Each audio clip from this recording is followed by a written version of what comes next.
homemaker Jeanette Troush is suing her neighbor, homemaker Maureen Barton, for verbal assault.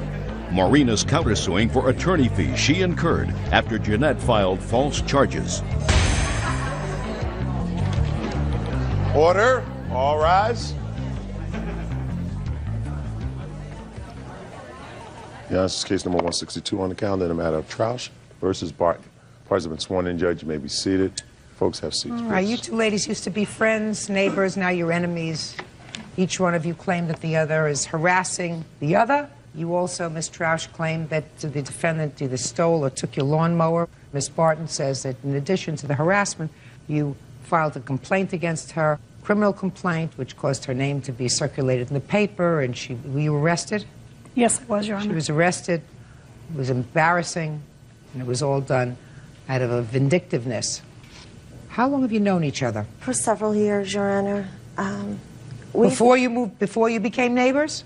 No, we had lived there, and then her and her husband and family moved in. And you became friends? Yes.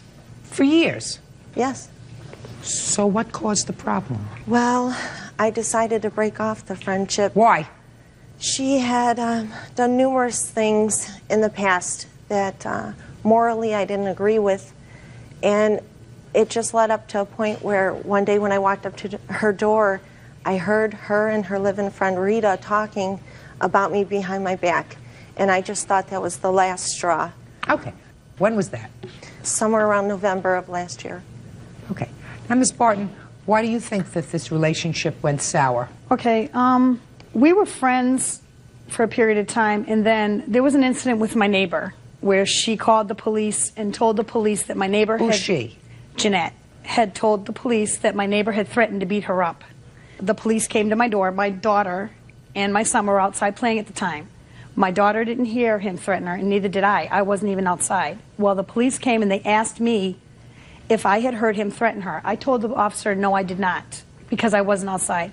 She got upset with me. After the police left... Well, how did she know that you had had that discussion with the police officer? She was standing outside. We lived directly across from each other. What did she say? After the officer left, I went over there and I was talking to her, and she's like, don't talk to me, and I can't believe that you wouldn't stick up for me. We've been friends for so long. And I told her, Jeanette, I didn't hear him threaten you, and I wasn't going to lie to the officer. Well, your daughter was standing up. When was that? Was that in November? Was that in November, Ms. Troush? I don't know when it was, Your Honor. She's talking about my neighbor, Robert. I have the police report. Oh, let me see the police report. Maybe that'll give us... I have also the newspaper I was in. I don't need that yet. I'm trying to figure out when all this trouble started and why. Okay, and whether the court should be involved with it, or you should take care of it yourselves. That same day, she accused him of loosening nuts on her car. Okay, let me just see the date on it. Oh, well, you say it was November of 2001. This is October of 2001, so it came around the same time. Yeah. That's when you stopped being friends. No, now, I don't even know, what she's talking about. I had called the police on that neighbor so many times for playing his music out in front. Well, this was a nuts and bolts incident, madam, in October of 2001. That same night, she put a sign in her window. She made up a sign, and it said, "Help me, someone is trying to kill me." It was there for 3 days. The co-ops that I live in made her take it down. So then you became enemies. Now, you say that there's been a problem with a lawnmower and harassment. I'll hear you, Ms. Troush, and you have 60 seconds or less to tell me all about this childishness. Okay. On March 14th, she was yelling out the window. When I got out of my car, she said the BIT filed a complaint against me. She encouraged people in her home to say things to me like, what a BIT. Again, on Saturday, April 13th, Maureen was yelling out the window to me as I walked from the car to the house, and that's what she usually starts yelling and cursing at me the minute I get out of the car and start walking to the house. And then Tuesday, May 21st, again. And then on Thursday, May 23rd, I just couldn't take it anymore because she said, you're going to be hurting. I'm going to get you. You're going to get yours. You can't watch your car 24 hours a day. You won't get away with filing a false police report. And this was May? And that was May 23rd. Oh, okay. And I have a police report and a witness. Another neighbor was outside and heard. Okay. So she's saying not nice things to you. Right. You don't get compensated for that. Tell me about the lawnmower. Well, what happened is right after May 23rd, and I had filed the complaint with the police, the very next weekend... What did you file a complaint with the police about? Because she said she's going to get me, and she's going to do something to our car. And No. Listen to me. Okay. Don't make things up as you go along. You said that she said she was going to do something to you as a result of you filing a false police report about her.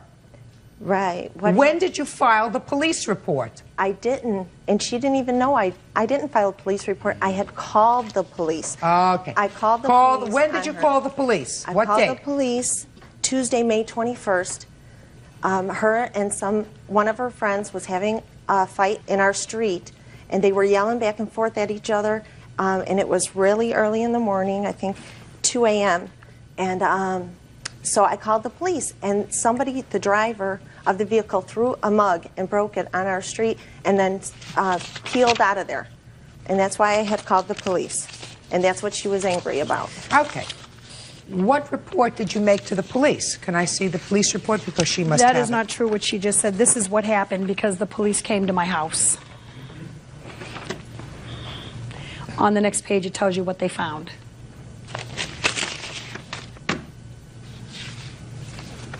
So you filed a police report. You made a complaint on the 21st of May. I want to hear about the lawnmower. Okay, after I had made the complaint on May 23rd, the very next week, our lawnmower was stolen. Yes? And I'm just saying, it seemed pretty coincidental. Okay. That's it? That's your side? Well, there's more, Your Honor. I mean, Maureen knows that I'm a cancer patient and that I have a lot of stress already dealing with my cancer, but yet she continually goes outside and verbally just yells at me. She shouts at the top of her lungs all these bad things to me. Here's a statement from my neighbor. I don't read statements from neighbors. And my husband was there, and he heard her, and he knows how many times he's come home, and I've told him how she does this to me. That's not nice. It doesn't come under the category of being actionable in court. She says not nice things to you. Courts don't get involved with that. And I certainly don't get involved with that. We had our lug nuts loosened 3 times. So you seem to have a lot of trouble with a lot of neighbors. No, we don't. Well, you had trouble with this neighbor. Judge Judy continues in a moment. I lived in many neighborhoods and had a lot of neighbors. I have never called the police on a neighbor. Never. And later today... Why did you cause this damage to the apartment? It wasn't intentional damage. Yes, of course it was. Did somebody drug you? Real cases, real people. Judge Judy. Jeanette Trausch says neighbor Maureen Barton owes for a stolen lawnmower and for non-stop verbal assaults. Maureen says Jeanette had her falsely arrested. Now, you said that you called the police on this neighbor several times for loud music, for touching your car, for lug nuts. I mean, that's all in here. So you seem to have problems with a lot of your neighbors. Only them 2, and it's mostly Just Maureen. a minute. The neighbor that you initially called a police report in on, where the police asked her about the alleged threats, was that this 21-year-old boy or a different neighbor? It would have been Robert. Yeah. Not a different neighbor? No. Okay. Robert lives right next to Maureen. Okay. All right, Miss Barton, why don't you tell me about your counterclaim? Okay, June 21st, I was sitting on my porch, and I was with my daughter and my son. Jeanette was getting out of her car with her husband. They were walking, because she lives directly across from me. Okay, as they were walking to their car, I had coughed. Well, Jeanette turned around and she looked at me and she said, "Why don't you shut up?" And I told her, "No, why don't you shut up and leave me alone?" That's when her husband, Joe, turned around and started flipping us the finger. Oh, yeah, okay. He was flipping the finger. Okay, they went into the house, and 2 days later, an officer came to my door, and my husband was home. I wasn't. They asked me to come in because they had to ask me some questions.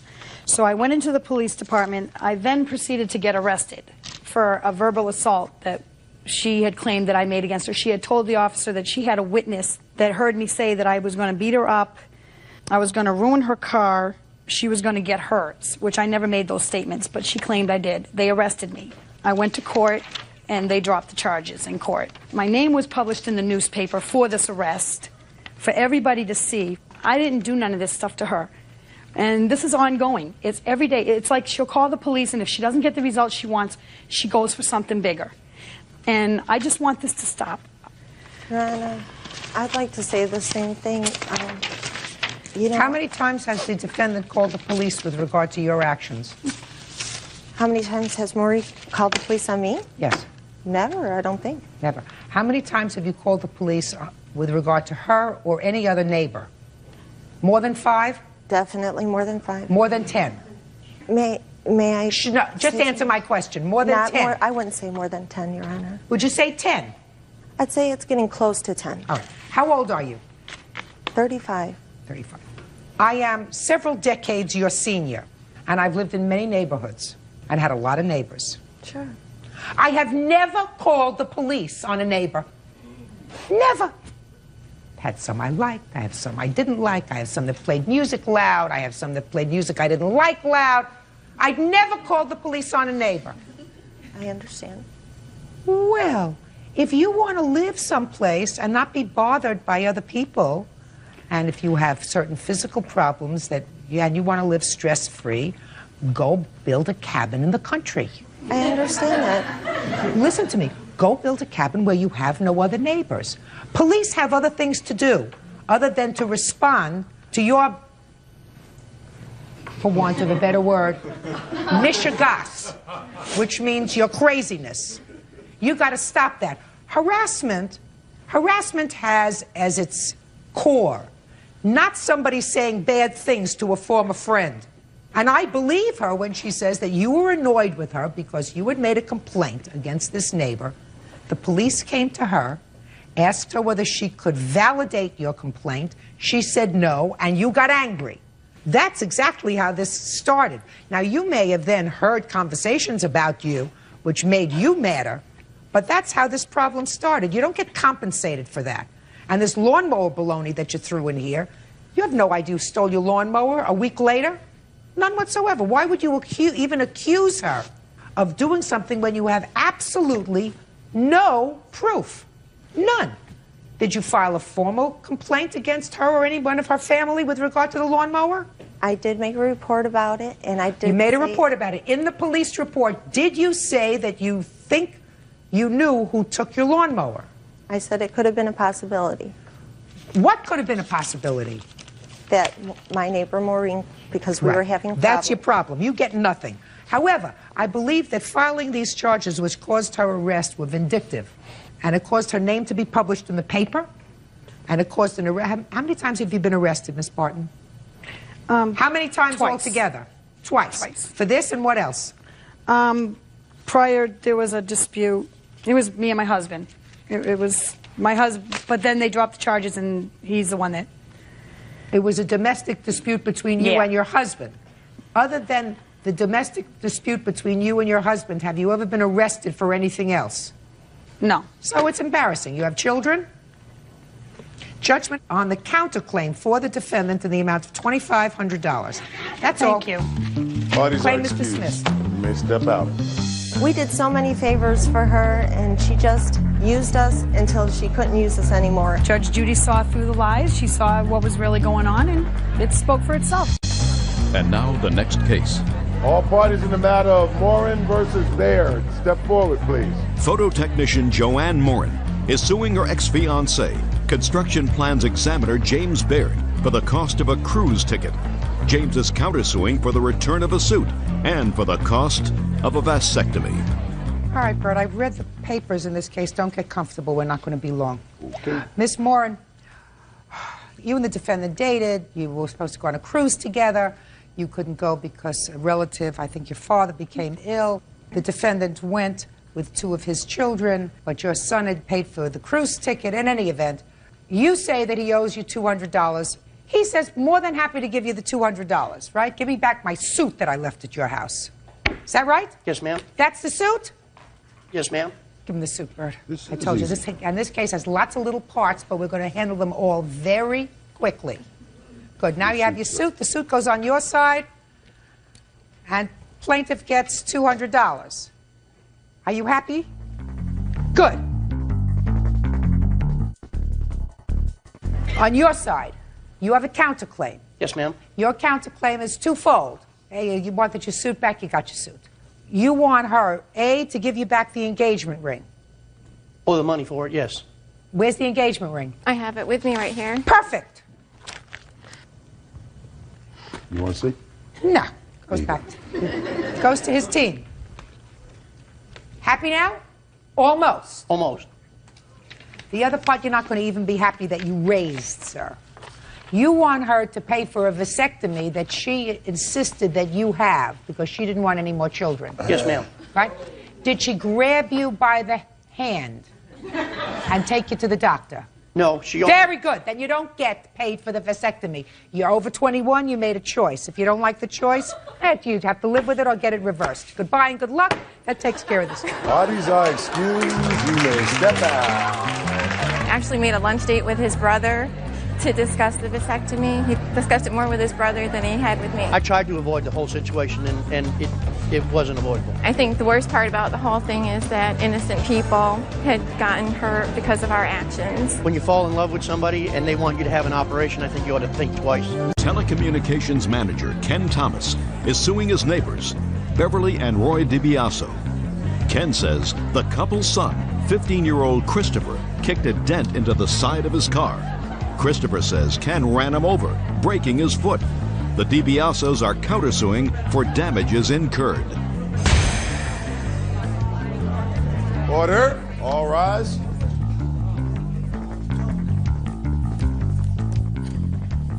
Now, this is case number 362 on the calendar in the matter of Thomas versus DiBiaso. Parties have been sworn in. Judge, you may be seated. Folks have seats. Mr. Thomas, you and the defendants live on the same block? We're relative neighbors, Your Honor. I Okay. drew a sketch of our neighbor. Just listen. Okay. You live on the same block. Yes. How many houses apart? About a half-mile apart. It is your claim the defendant's sons have these motorized bikes Yes. and were riding up and down the street and had been at an excessive rate of speed. Yes, they you were have doing- young children. I assume that this is one of your children. And on one particular day, after confronting the boys, one of them kicked your car, causing a dent. Yes. You want the defendant, father, mother, to pay for that, the damage to the car. Mr. and Mrs. DiBiaso say that, yes, it's true that one of their sons did kick your car, but it was only after you ran over his son. That's ridiculous. Shh. Sorry. Shh. Only after you ran over his son, breaking his foot, crushing his foot, that son kicked your car. That's correct. Correct. And they are countersuing for all of the medical bills and pain and suffering. Is that right? That's correct. That's what you're saying. Yes. So I want you two to sit down. And I want these boys to stand up. Put that down. I'm not interested in that right now. I'm not very good at those things. I'm good at finding out the truth. Who kicked the car? It was me, Your Honor. Perfect. Your name? Chris. What kind of a motorized bike were you riding that day? 1999 Yamaha 125. And when did you get it? I got it 2 days prior to when this took place. Had you had a bike before that? Several years before that. Now, you knew Mr. Thomas from before, is that right? I've never actually met him. I've seen him. But you've seen him? Yes. You knew he was a neighbor? Yes. What day did you get the bike?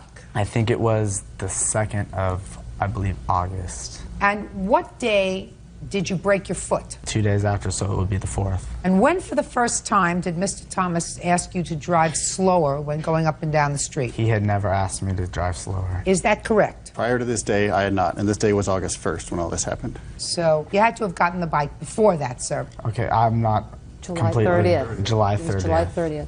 Okay. Now, let's go to August 1st. You and your brother are both riding your bikes? Yeah, me and him had rode down... Is that right? Yes. When did Mr. Thomas, for the first time that day, tell you to slow down? He had not told us to slow down at all. Ever? Ever. Okay. So I get to Mr. Thomas. You want to tell me your version of what happened on the 1st of August? Yes, it was about 8 o'clock at night. These boys had been riding up and down the street. It seemed like a few hours. And like I said, there had been a prior history where my kids couldn't go out and ride their bikes on the street, so... No. Slowly. Mr. Thomas, don't lose me. You said there'd been a prior what? The prior times when they'd been riding their bikes up and down in front of our house. You mean the day before that, perhaps? Right. Okay, go ahead. Okay.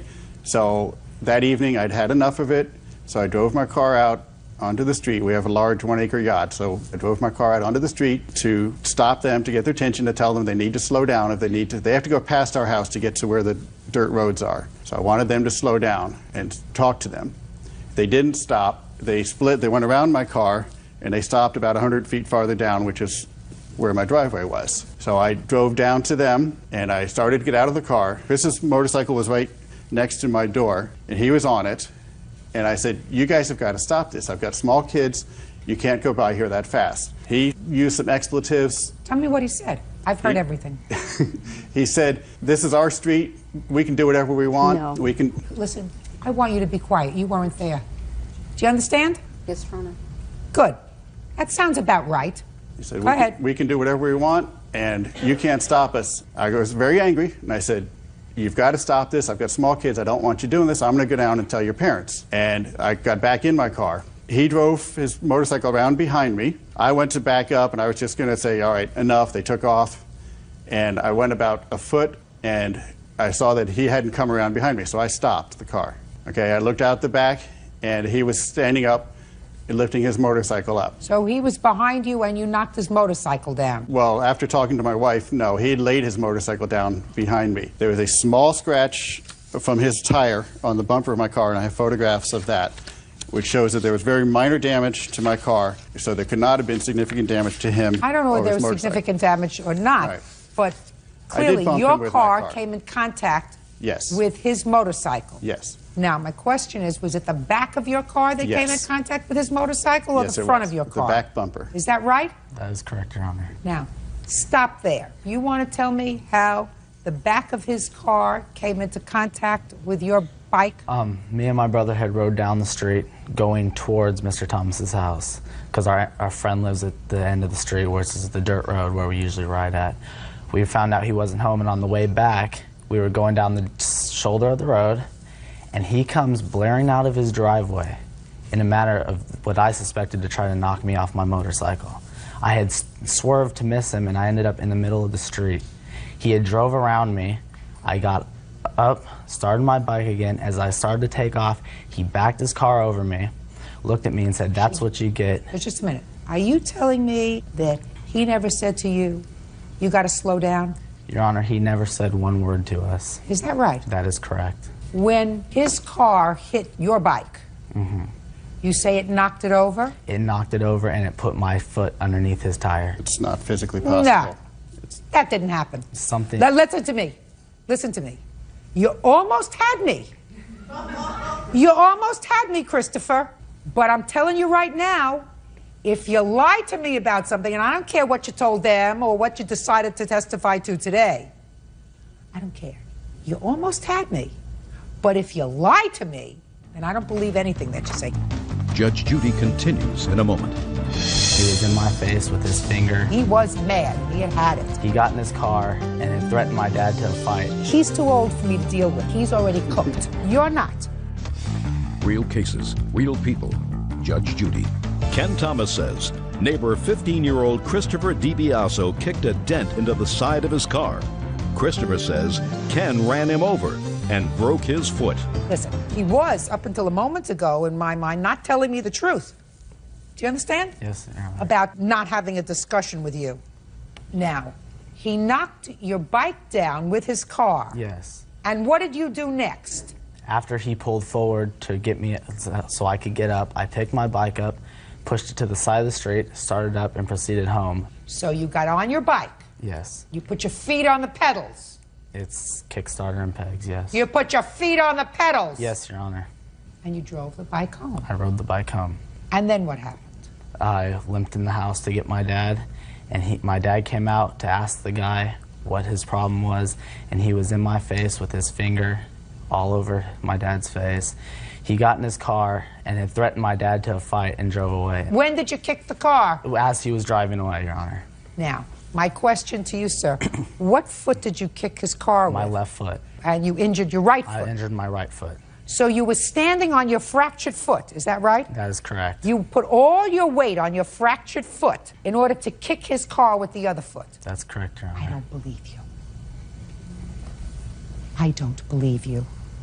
See? If you tell me the whole truth, he's too old for me to deal with. You see, he's already cooked. He's cooked. You're not. I believe that you broke your foot. I believe that you broke your foot when you kicked his car. That's what I believe. That doesn't excuse him from tearing out, which I believe he did. And I don't believe he tried to knock you over because that would be stupid. But he was mad and he had it. And he has a temper, and that's what happens when you have a temper. And I believe that the bike went down. I don't believe that your foot was under his car. I believe that the bike went down, but not with you on it. Can I see a picture of the dent? Yes. There's several pictures of the overall car. It's not a small dent.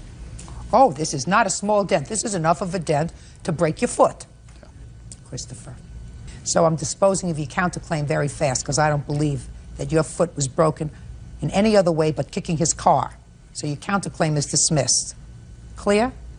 Now, the only thing that I have to determine is whether or not you caused this damage to his car. No question you did. There's no question you did. Yes, I did, Your Honor. Okay. How old are you? 15? 15. And you? 14? 14. Let's talk about when you have a motorcycle or a moped or whatever else it is that goes fast. Okay. And let's talk about being responsible. You see that child over there? Yes, Your Honor. Okay. What do you think would happen if you hit that child while she was playing in the street when you were going up and down the street with your motorcycle? I would feel terrible. No, what do you think would happen to her? She would get hurt extremely bad. Right. Now, how old do you have to be in order to get a driver's license in the state of California? 16, Your Honor. So that neither you nor your brother can get a driver's license. Is that right? That's correct. There is a reason why the state imposes certain restrictions on people having the ability to have a machine that can cause serious injury. And that is because children at age 14 and 15 lack judgment. You put a 14-year-old on a machine that can go, how fast can your bike go? Probably about 65 miles an hour. 65 miles an hour, and they got all this testosterone, and they got all this puberty stuff going on, and they got all this hormone stuff going on, and they have no other way to take it out, so they take it out on the road. Well, if you're going to entrust a machine that can go 65 miles an hour to your children, then you have to be prepared for the consequences. If you want to give them a machine that can go 65 miles an hour, then you put the machines in a truck and you take them to a deserted area where that is not residential, where they can drive and there aren't other children and there aren't other dogs and there aren't people and there aren't anybody else that they can frighten. And if you choose not to do that, then you are responsible. Do you understand? Yes, I do, Your Honor. Let me see the estimate to the damage to your car, please. That is one of these right here.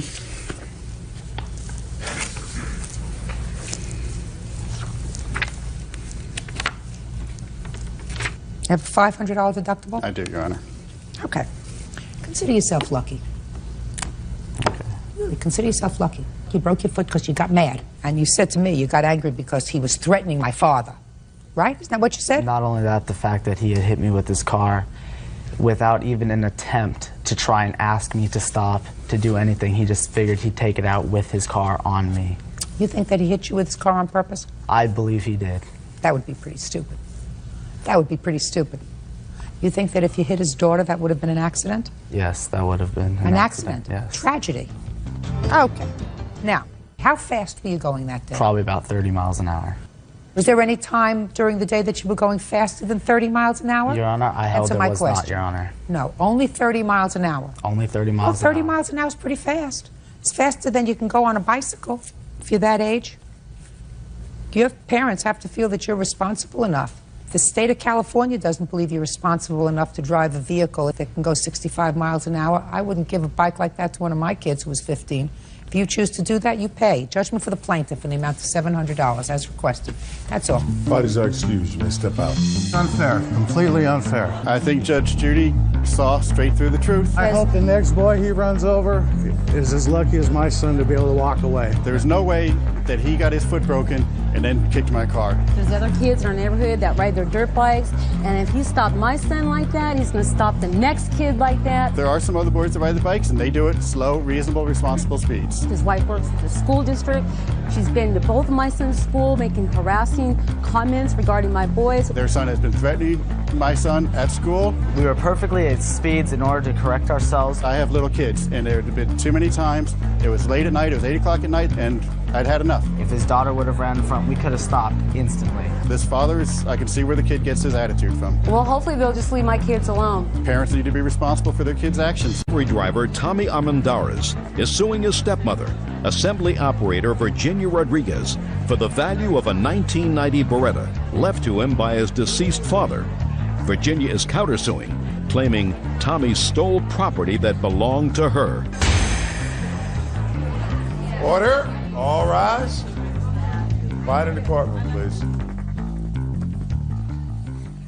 Yeah, this is case number 350 on the calendar in the matter of Armendariz versus Rodriguez. Parties have been sworn in, Judge. You may be seated. Ladies, have seats.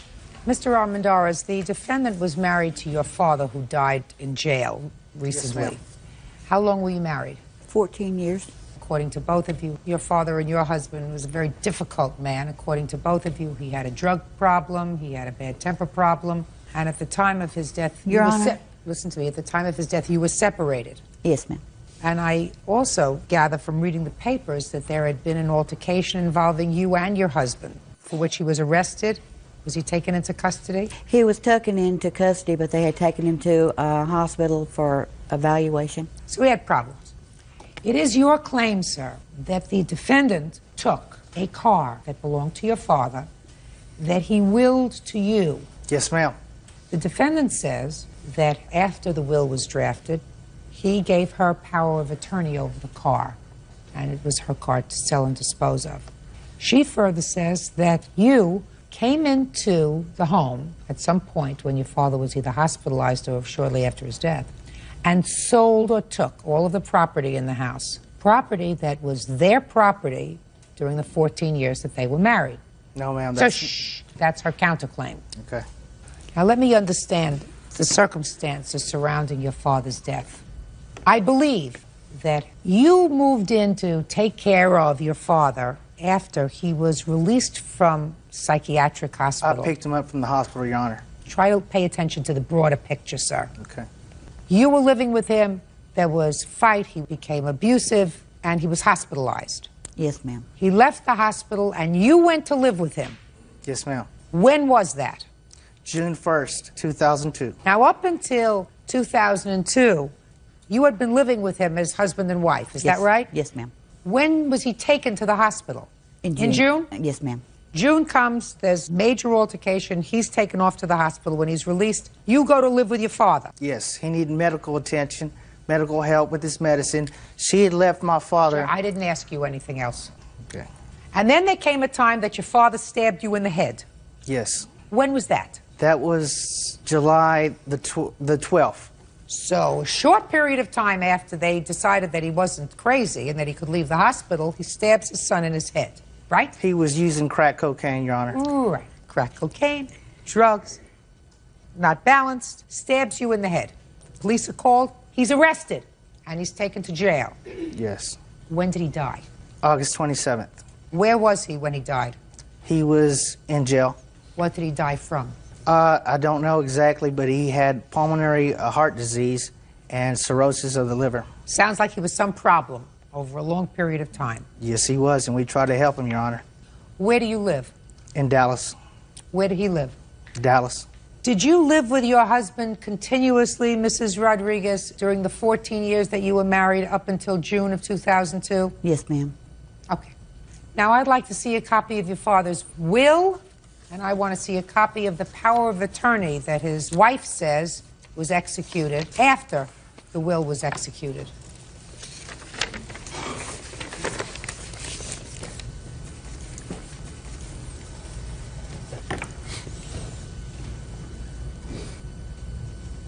The date on this was changed, madam.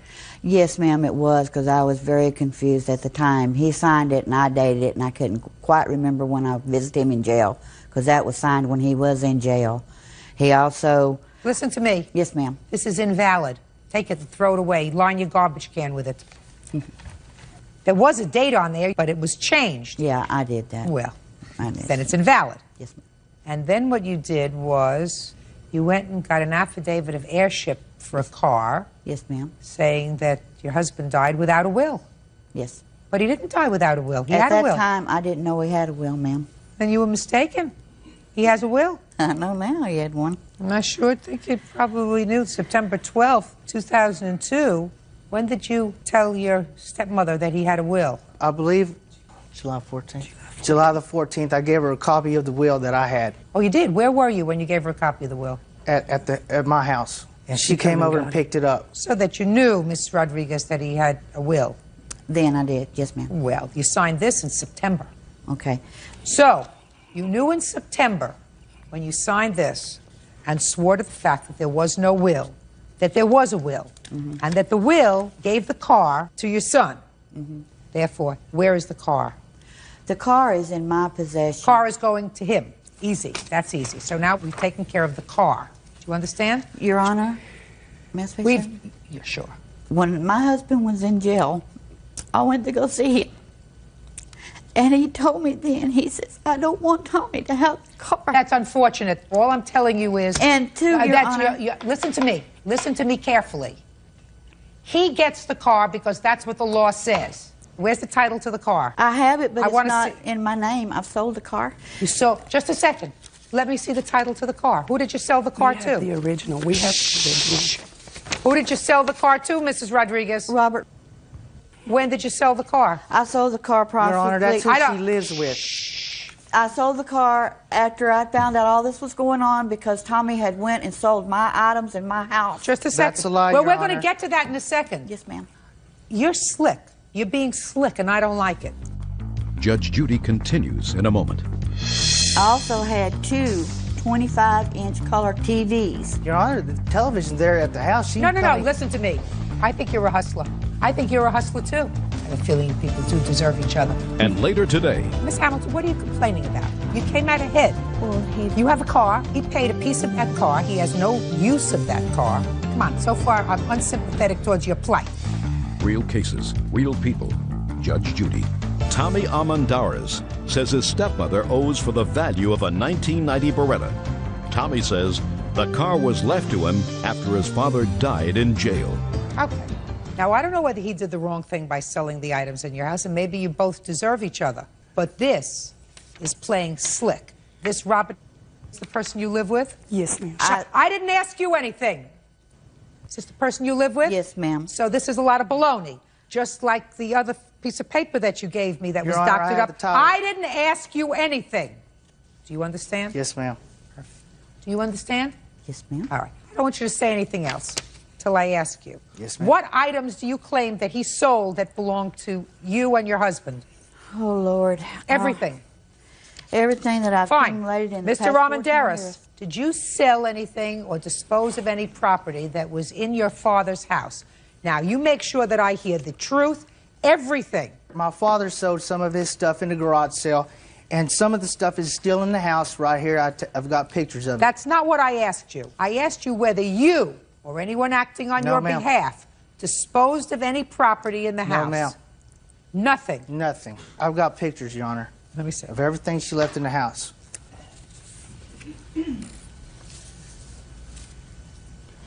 What was the date?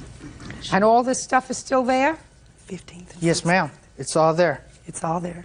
Show this to the defendant, please. Your Honor, may I say something, please? No, I want you to look. I want you to follow my directions. Yes, ma'am.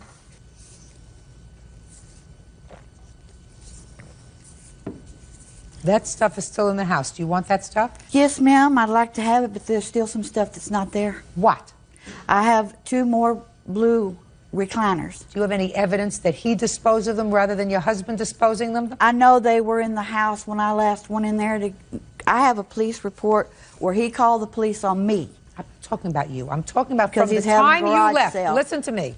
From the time you left till the time your husband was taken to jail, there was a period of time there that he could have disposed of certain property. Yes. Now, do you have any proof that he disposed of those two recliners that you're looking for and not your husband?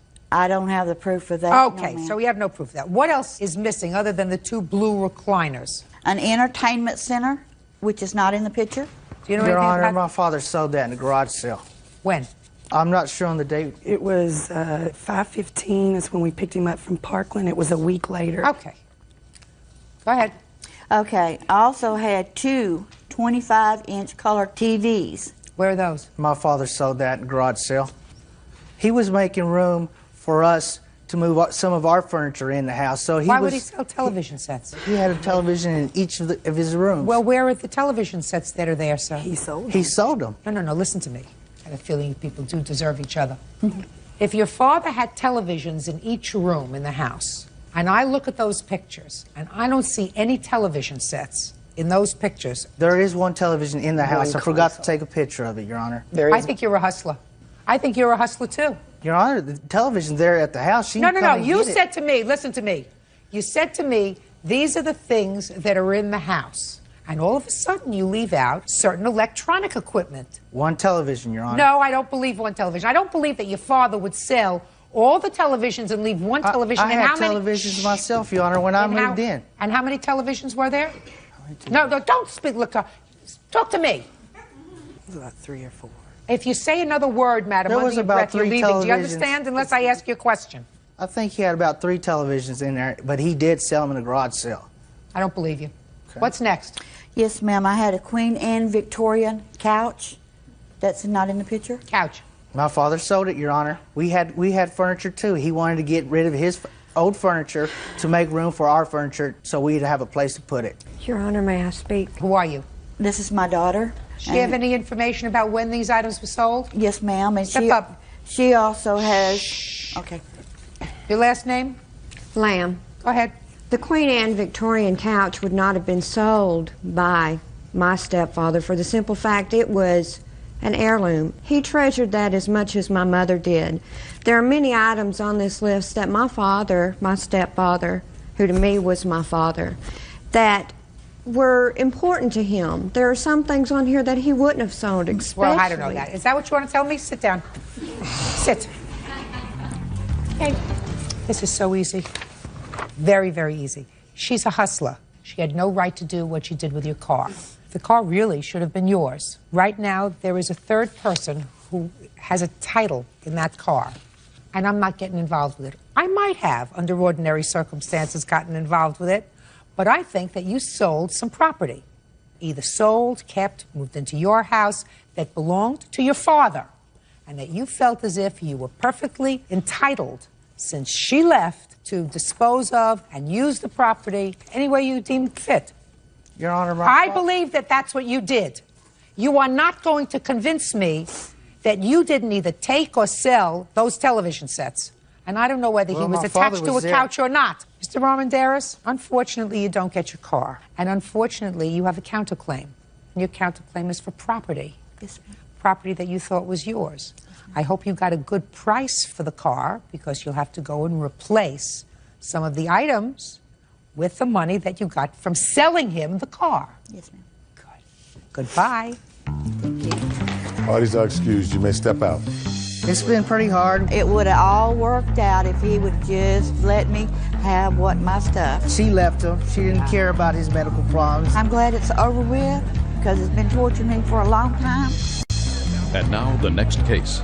All parties in the matter of Stewart versus Cobb. Step forward, please. Store manager Sandra Stewart is suing dietary aide Lynn Cobb for damaging her rental truck when she beat it with a stick. Lynn says she caught Sandra with her boyfriend. All right, Miss Stewart, one evening you were sitting in a truck that you had rented. It was about 2 o'clock in the morning, 3 o'clock in the morning? After 3. And you were sitting in your truck with the handsome and affable Bruce, who happened to at that time have been her boyfriend. Correct. You didn't know her.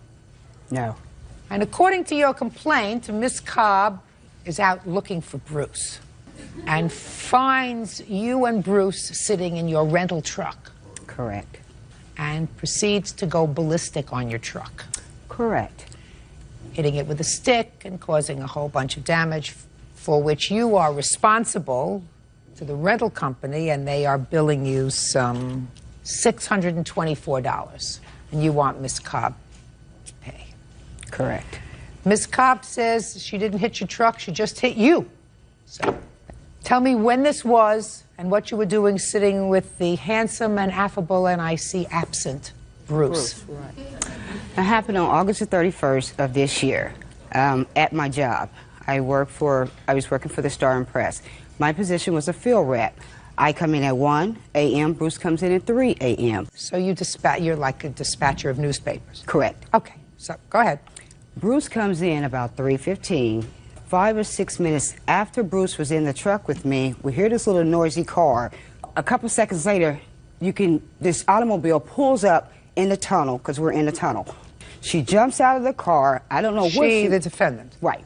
She comes over to the truck and she says something to Bruce. Something about out all night long or something. I looks over at Bruce and I ask Bruce, who the F is this? Bruce, who is this? Well, she has this stick that is probably the length of this table right here. Nice size. It's like a tree branch. It once used to be a tree branch, but it's been shellacked and fixed up all kind of pretty, like a walking stick. She jabs this stick into the truck a couple times, babbling something. Don't know what she was saying. Through the passenger door? Through the driver's door. I'm in the driver's seat. Oh, you're in the driver's door. Right. Bruce gets out of the truck from the passenger side. He gets out of the truck. He walks around the front of the truck. Well, she said, "You the one that my husband spent the night with?" I'm like, "What are you talking about? What are you talking about?" I bags out of the passenger seat, out through the passenger door, backwards. She says at the back of the truck, "Itch, I'm gonna do this, itch, I'm gonna do this." I'm like, "What are you talking about?" She says something about, "My man stayed all night with you last night." And I was like, "Your man ain't stayed all night with me. I have no clue what you're talking about or who the F you are." Go ahead. Bruce goes toward her. She swings this stick, and it hits the back of the truck, the top part of the truck. It hits the back of the truck. Bruce, did she ever hit you? No. Never hit you. Did she ever hit Bruce? No, she swung at him the first time with the stick, and that's where she hit the truck. She didn't hit him. Did she eventually get back in her car? Bruce tackled her some kind of way and kind of threw her in the car to where she was on her backside. Bruce was on top of her. She puts the car in drive that she's driving. She runs over Bruce's foot. She puts it back in reverse. She hits him, knocks him down, comes back forward where he has sit down flat, runs over his leg, tries to get out of the tunnel, couldn't get out, hung a U-turn and come back the other way to get out. Was an ambulance called? Yes, for Bruce.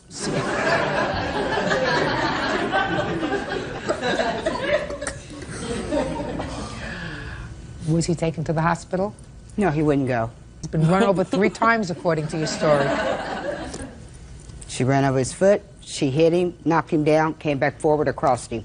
Okay, let's go. I did not hit her truck. We was running around the truck. What were you doing there? I came to see who he was with. Why? Because I wanted to know. You married to him? No. But we've been together 11 years. I wanted to know. Why were you angry with her? What she's not telling is that I had called him on his cell phone, and we had our talk or whatever. He didn't turn his cell phone off. So I heard the whole conversation of what was going on, blase scoop, blase scoop. Okay. So, what are you mad at her for? I was mad at both of them. What are you mad at her for? Because she was with my husband. Just a second. A, you don't have a husband. Well, she was with my boyfriend. Well, so you're mad? Be mad at him? How do you know I'm what he mad told at him her? too. How do you know what he told her? Okay. How do you know what he told her? I don't know what he told her then. Right, so what are you mad at her for? Okay, I'm not mad at her then. And where did Bruce go on the 31st of August? He went to work, I guess. And did he come home? Yeah, eventually. So the two of you made up? We made up eventually, but, you know. He came home? Yeah, he came home. Can I see the damage to the truck, please? And Judge Judy, there's another automobile, my truck, she damaged Monday night, this Monday night. Just for my information, where was your car or truck that you damaged this past Monday night? I stopped at my sister's before going home to get things together. It's like 8:45 p.m. Went into my sister's house, came back out about 5 minutes till 9. She approached me from behind this building. I had my 2-year-old by the hand. She walked in front of me. She says, "Now what? Now what? What about tomorrow?" I calls my sister's name because she always watches us go to the automobile. I said, "Lauren, come get my baby." She stepped right out of the door, grabbed my baby. "Sandra, what's wrong?" I said, "Just get my baby." Then she sees Lynn. She says, "No, you got somewhere to go. You got a plane to catch. Come on in the house. We're going to call the police." When I come back out with the baby, after I gave the report with the police, come back out to get the baby, the police is in the parking lot next to my Ford Explorer. Says, "Sandra, look, my tires are cut and my truck is keyed." I'm not going to ask her to respond to that because this is a complaint that's still open. But I certainly think that if it's true, Ms. Cobb, if any part of it is true, that if you even saw her on Monday night, you're making a big mistake. Because you want to know something? Old Bruce isn't worth it. Sure ain't. I just want you to think. You have children? Yeah.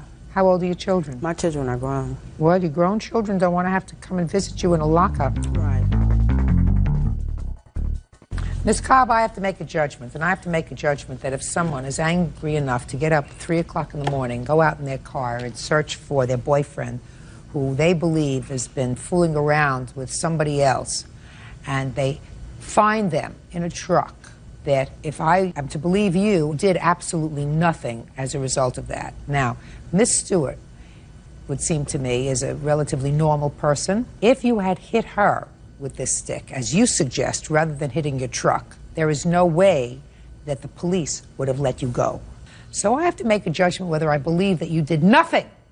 And I don't believe that you did nothing. I believe that you did something. And I believe that you damaged the truck that she was driving in. Now, the rental car company is charging her for these marks that were made on the truck, $624.65, and I believe that you are responsible for that. And I'm going to reiterate, Ms. Cobb, you don't seem like a bad person. I'm not. I don't know whether Bruce is a bad person, but all I can tell you this, Bruce isn't going to be standing before a judge. You are. Right. Is he worth it? No. Good. Goodbye. Goodbye. Parties are excused. You may step out. She's still going to pay for the truck that she damaged on Monday night, but it's all good. She lied about everything. We will finish it when we get home. Judge Judy made her ruling. It's over. And now the next case.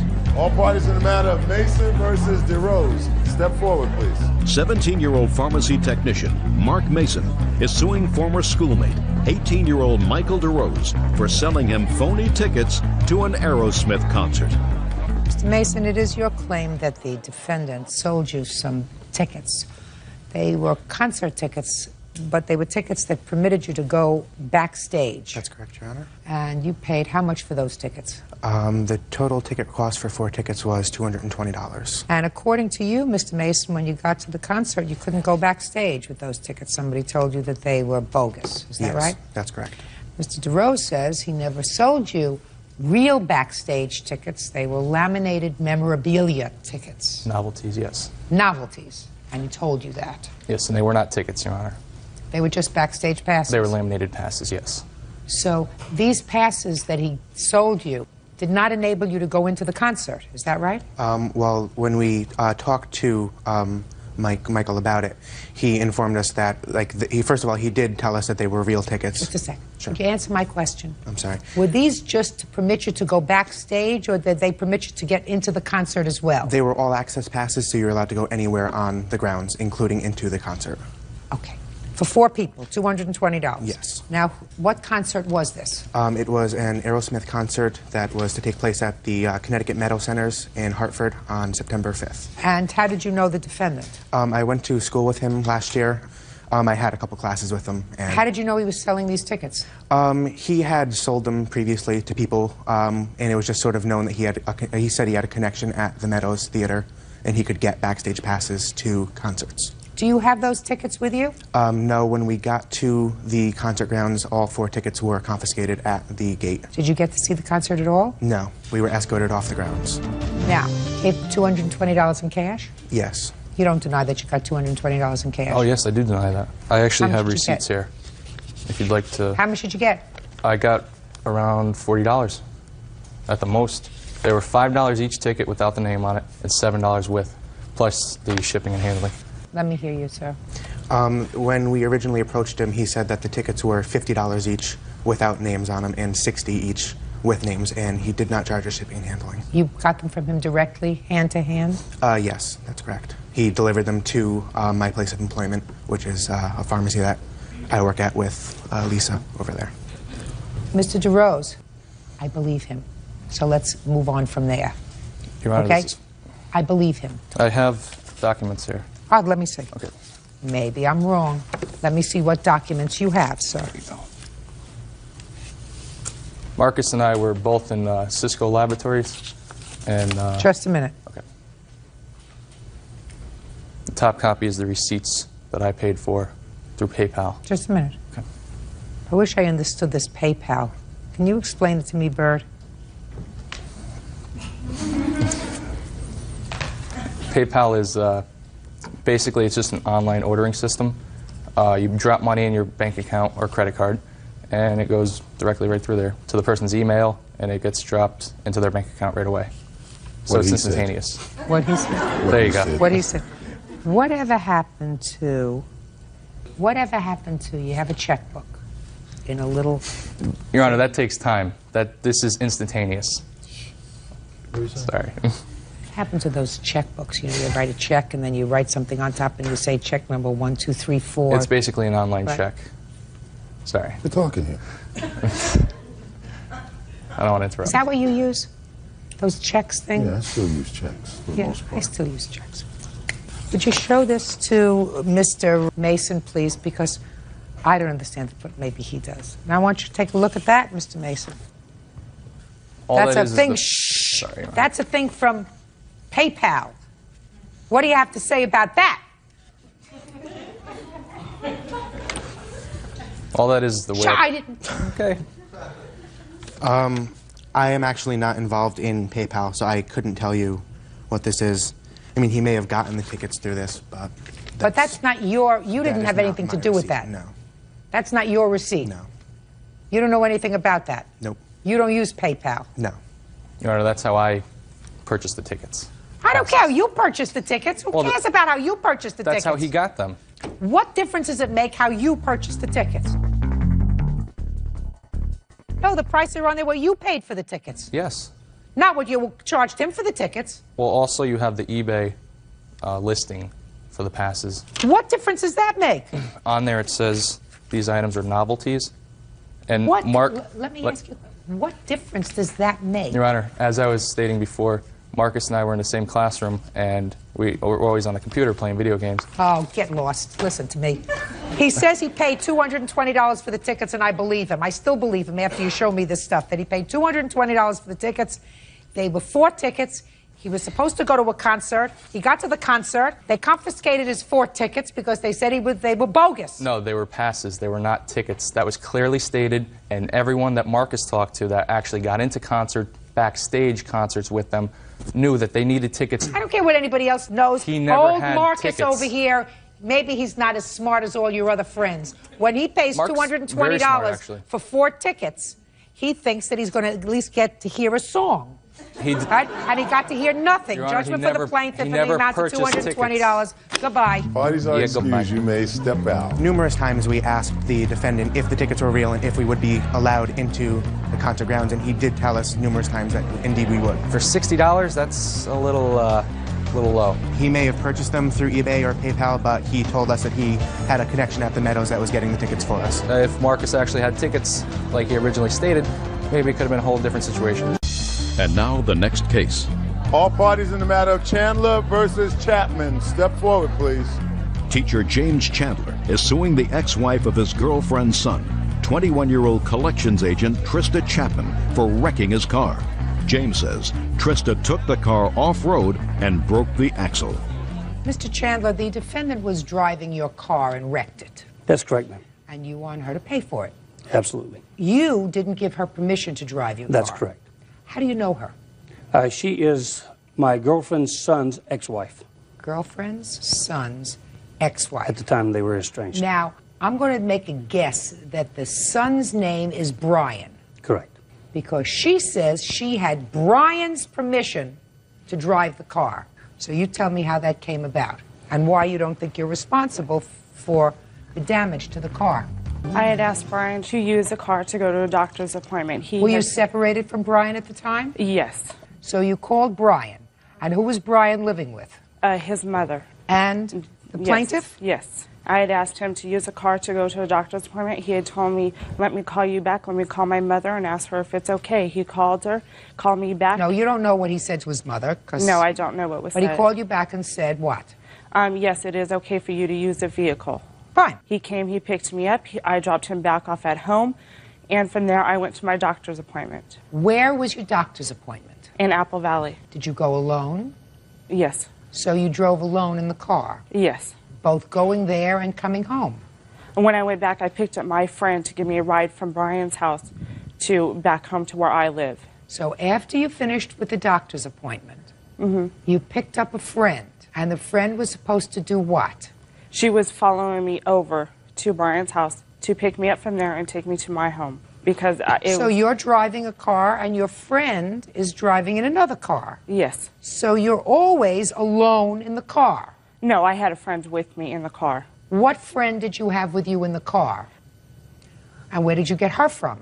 She was the friend that was coming with me. When I went to pick up the car.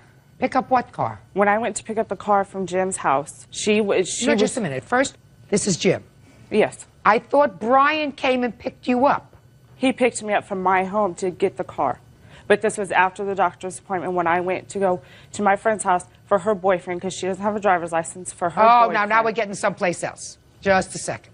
Ms. Chapman, we're going to get the story straight. I want you to understand that. You had Brian's permission to take the car and go to a doctor's appointment and then come home. No, I had told him that I had to pick up a friend to get my own ride back home, and he said that was fine. So you picked up a friend after your doctor's appointment, and your friend was driving in your car with you? Yes. And where did you go with your friend? We went back to Brian's house. Fine. So now you drop off the car. Where was the accident? On the way leaving my friend's house when I had picked her up. And they were following me. I went through the desert and I hit a rock. Went through a desert? It was a shortcut through. You took a shortcut? On a dirt road? Yes. And you hit a rock? Yes. And that's when the whole axle broke on the car? Yes. So explain to me, Miss Chapman, why you are not responsible for the damage. Because he's saying that I did not have permission to use a car. I did have permission to use a car. When the accident happened, I called Brian and I told Brian what happened. He said, do not worry about it. I will pay for it. Well, Brian's not here. Brian's not here. You're driving the car and you had permission to drive the car. Is that right? Yes. Why aren't you responsible? Because he had told me that he was going to pay for it, and I said that was fine. So sue him. Yeah, you should sue him. He shouldn't be suing me. You sue him because you have to pay for the damage. And if you have somebody that said to you, don't worry about it, I'll pay for the damage, then you'll be standing on that side and Brian will be standing on this side. Do you understand that? Yes. Let me see the bills to fix the car. I also have photos of the damage. Can I see it, please? Yes, ma'am.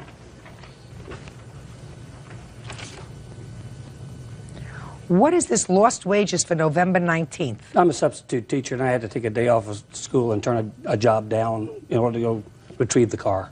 So it cost me $120. Get that from Brian. By the way, just for my own information, did you speak to your girlfriend and find out whether Brian had ever called her? No, I did not, and she wouldn't have given permission to use the vehicle anyway. Well, you don't know that. I know her. Probably not. He had permission to use the vehicle to go to and from work because she had already damaged their other vehicle. In fact, 2 other vehicles. Would you describe the interior of the car, sir, when you went to retrieve it? Because I see you have cleaning and deodorizing here. Yes, ma'am. There was a broken cigarillo butt in there and French fries all over the floor and dust from the desert. The exterior of the car was also covered in dust. Talking about the interior of the car. It was covered. Did you stop for lunch? Yes, I did. Well, what'd you leave the car a mess for inside? I was going to clean it before I took it back to him, but obviously I couldn't clean it if there was damages to the car and a tow truck came and picked it up. Well, why couldn't you clean it out before the tow truck took it? Because I walked up to my friend's house to call the tow truck for I could do it, but somebody had called and said that a car was banded in the desert, and the police came and the tow truck came and towed it before I could get back to the car. It's not a difficult case, Mr. Chandler. You have a judgment in the amount of $624.74. That's everything that you're suing for with the exception of your day's wages.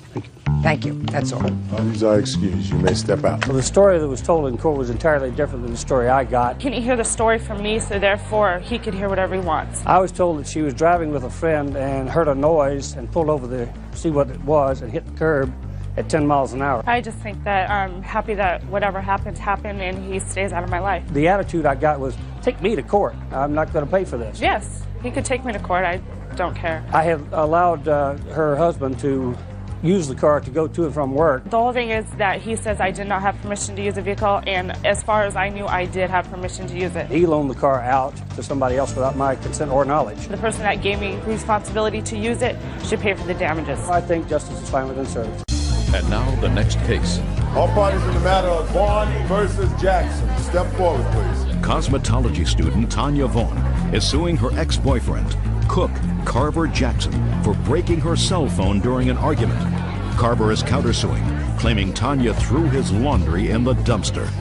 All right, this is going to be very fast. Ms. Vaughn, according to your complaint, the defendant, who was a former boyfriend of yours, got into a snit about something, which I'm totally disinterested in, and smashed your cell phone. Yes. Now, Mr. Jackson, you acknowledge that you smashed her cell phone. Yeah. The only question is how much it costs to fix it or to get a new one. Is that right? Right. Good. Give me a bill. This is the bill for the cell phone, how much the cell phone costs.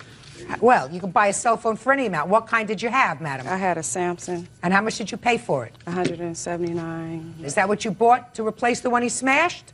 I bought a whole new phone. But is that what you paid, $179? No. What did you pay? I paid $69. Got a better deal? Yes. Good. So he's got to give you $69, right? Not $250 that you're suing for. $69. That's what you get for the new cell phone. That's what you have to pay for your temper. Now, on the flip side, you have a counterclaim. Yeah. Your counterclaim is, just let me get there, sir. I mean, I have other things to do today. On the flip side, it's your claim that you brought your laundry over to the plaintiff's house. You washed your laundry over there. Then you got into another argument with her. Police were called. You were escorted out of the house. You left your laundry there, and she threw your laundry in the dumpster. Is that right? Yeah. Is that right? Yeah. Yes. Did you throw his laundry in the No, I dumpster? What'd you do with his laundry? He did not have his laundry over there. It was 2 shirts, and the only reason they went That's into laundry. Okay, 2 shirts. 2 shirts, Good. 2 button-down shirts. Had he cleaned them or washed them at your house? I don't know what he had done with them. What did you do with them? After he slashed my tires, I took them to the dumpster and threw them out. Okay, so you threw out his shirts. You have bills for your shirts? Yeah. My pants too. Yeah. Just a second. She said all she's got is shirts. It was just 2 shirts. Okay, I'm gonna take the shirt. Good. 2 shirts. Yeah, there's my receipt. It's for the jersey there. This one you can't see, so that one don't even count. She said they were button-down shirts. It was 2 jerseys. 2 jerseys? 2 jerseys and 2 pair of Dockers. Come on. Okay, jerseys. They were $49. 48, yep. It says $49.98. Come on. That's Excuse it. me? That's it. Was that for 1 shirt or 2? That's for 1. So it was $100 for the 2. Right. When did this happen? Back in March of last Well, this is a bill. year. This is a bill from May 25th of 2000. So this was the bill for these 2 shirts. Yeah. That You keep happened a these while? bills? Yeah, got to. Never know when this gonna happen. I'm done. I'm really impressed. I'm really impressed that you kept the bill this long. I got one longer than that, but it's faded on out. All right. But Your Honor, he wouldn't even have to worry All about right, it so if you he had the Mm-hmm. wouldn't have- shirts for a couple of years, right? Yeah. Yes? Yeah. Right? Okay. So they lost a little bit of their value in it for a No, couple of years. because I only wear them every blue moon. So they were still like new. Really? Yeah. Okay. Then I'm going to give you the full cost of your shirts, $98. She gets $69, you get $98. The difference is $29. So you know what happens in this case? You get nothing, you get $29. Goodbye, go have a happy life. Parties are excused. You may step out. It ain't right, because I ain't get a chance to say nothing about my pants that she threw away. Never let nobody come and live in your house and move out and come back. 2 jerseys ain't nothing. Never date nobody who got 50 million girlfriends. Can I get some pants? I need pants to wear, not no shirt. Nurse Janice Townsend is suing neighbor 20-year-old fast food worker Leanne Johnson and her boyfriend, 21-year-old air condition installer Dennis Jones, for the cost to repair her car. Janice says the couple hit her parked vehicle and fled the scene. Order. All rise.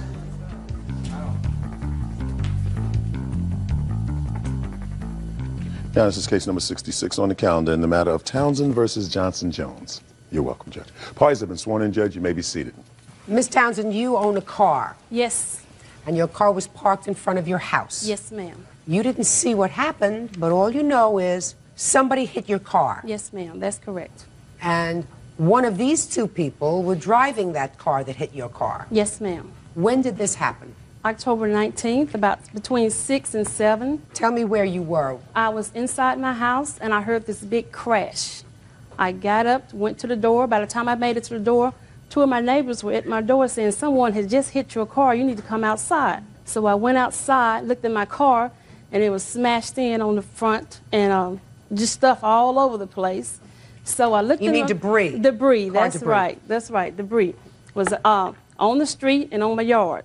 But the second car wasn't anywhere around. So I went back in, called the police, went back out to look at my car again, and we seen debris going around the street. So you followed the debris? We followed debris around the street to another car, which was probably about, it was the next block. The next block, that car was there. It was all smashed in. It was not able to go any further. Did you see anyone around that car? I seen Miss Johnson and her baby. Her baby was in the back seat. Yes, ma'am. Her baby was in the back seat. She was standing on the outside. She was crying. She was all upset. She got her. There was a baby in the car? Yes, in ma'am. Her car. The baby was in the back seat. She got the baby, put it in a restraint. Also in the seat? In the car? In the car. Not in the restraint. In the car, on the back seat. She took the baby out of the back seat, put it in the restraint, and she, in the little baby car seat, she set it on the street. And I forgot, someone said, you need to get that baby out the street. So she got the baby out the street, and by that time the police come. When the police come, Mr. Dennis... this gentleman here? Yes, this man here and his mother come up. Now, he wasn't there when you first got to the scene? No, he was not there. Okay. Okay, he was not there. He and his mother come up. The police officer was talking to Miss Johnson first. She was all upset. She was crying. When Dennis come up, the police officer was asking them, why did he leave? And he was saying that her father was trying to kill him.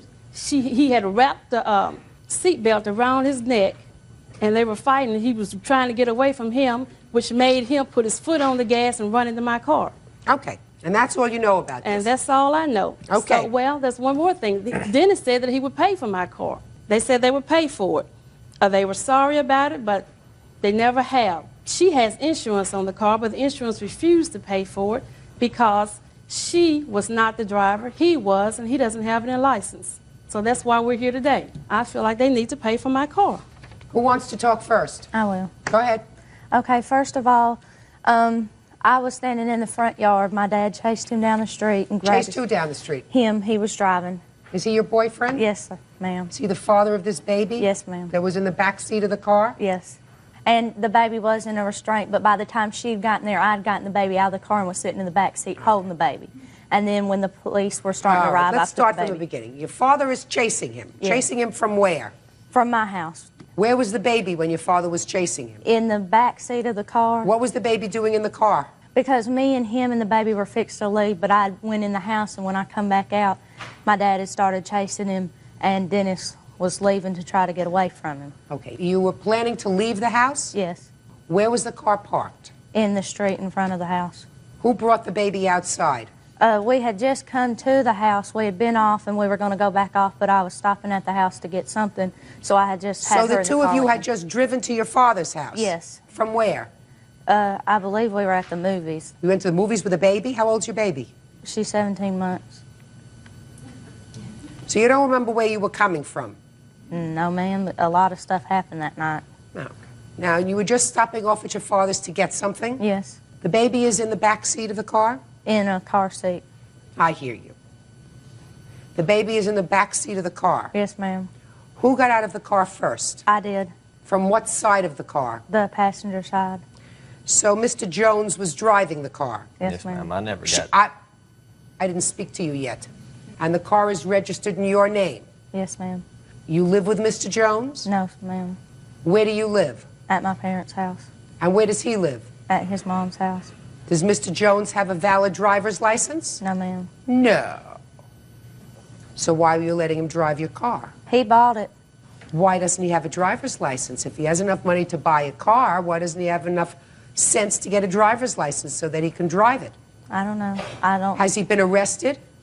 No, ma'am. Has a DUI? No, ma'am. He owes child support? No, ma'am. Then why don't you have a driver's license? I don't know, ma'am. What do you mean you don't know? Did you ever have a driver's license? No, ma'am.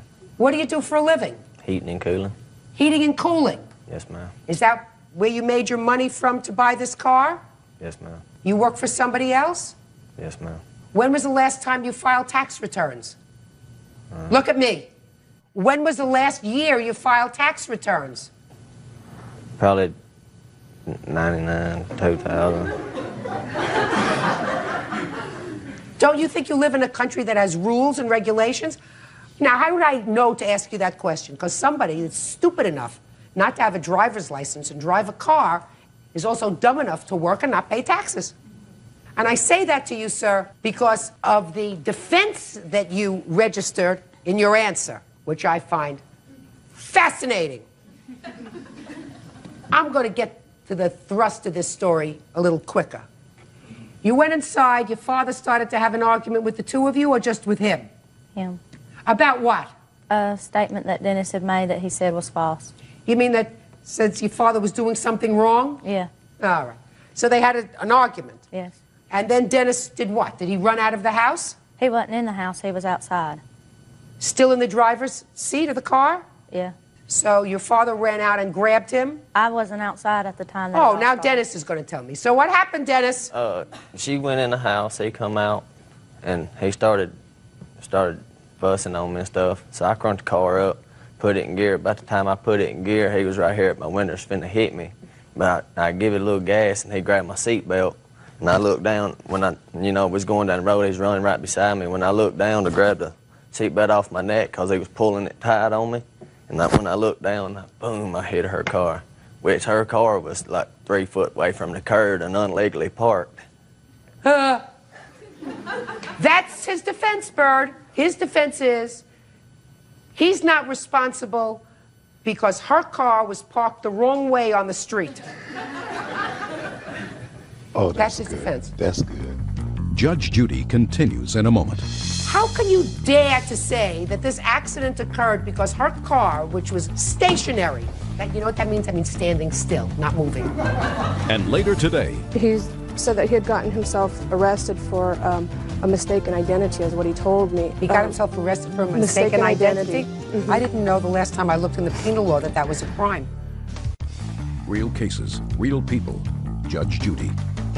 Janice Townsend claims Leanne Johnson and her boyfriend, Dennis Jones, hit her parked car and fled the scene. Dennis says Leanne's angry father was chasing him when he lost control of his vehicle. How can you dare to say that this accident occurred because her car, which was stationary, you know what that means? That means standing still, not moving. And you, who don't have a driver's license, who's not allowed to be behind the wheel, is not responsible. You want to explain that to me? If you weren't doing the wrong thing and driving a car, this wouldn't have happened. That's true. That's true. Oh, you have a picture of the damage to the car, please?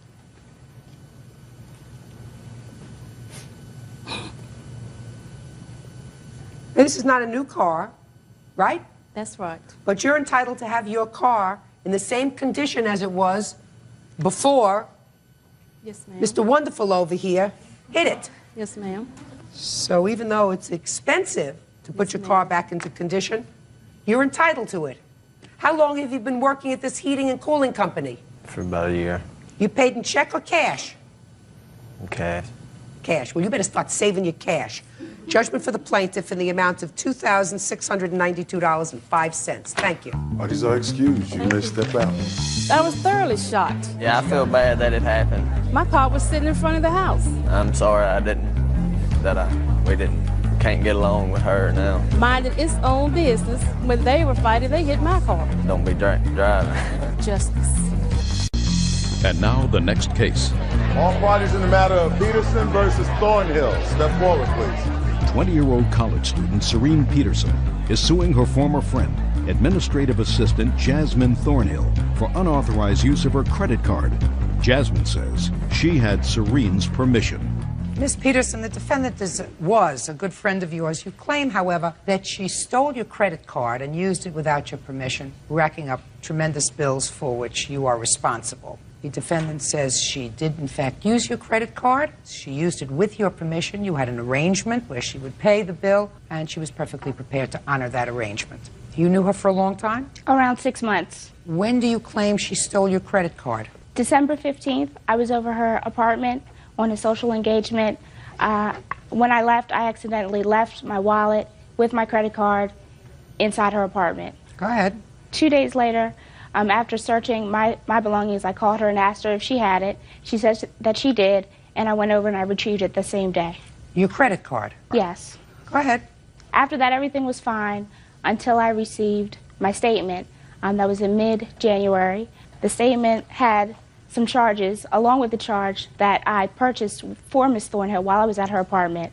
What do you mean the charge that you purchased for her? When I was over her apartment on the 15th, she asked me if she could use my credit card to purchase something online. I agreed to make the purchase for her. What did you purchase for her online? An online thing from Pier 1 for $62.67. Can I see that bill, please? Yes.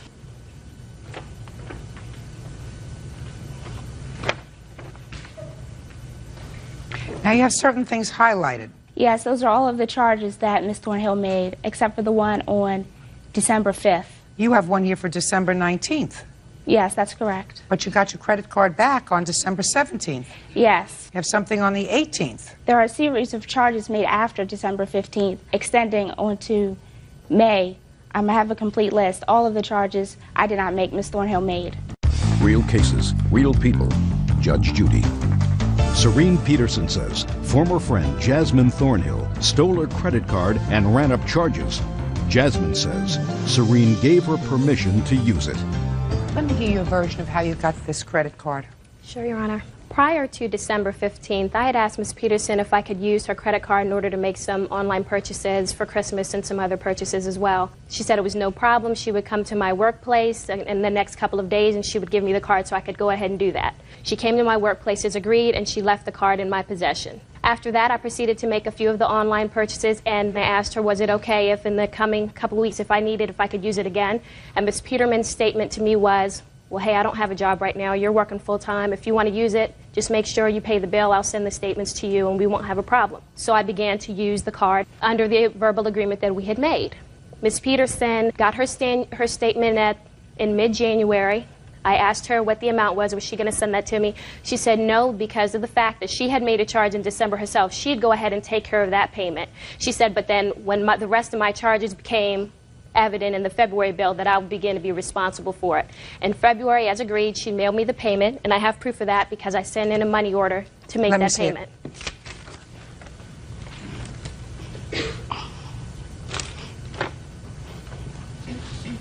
Your Honor, may I say something, please? Go ahead.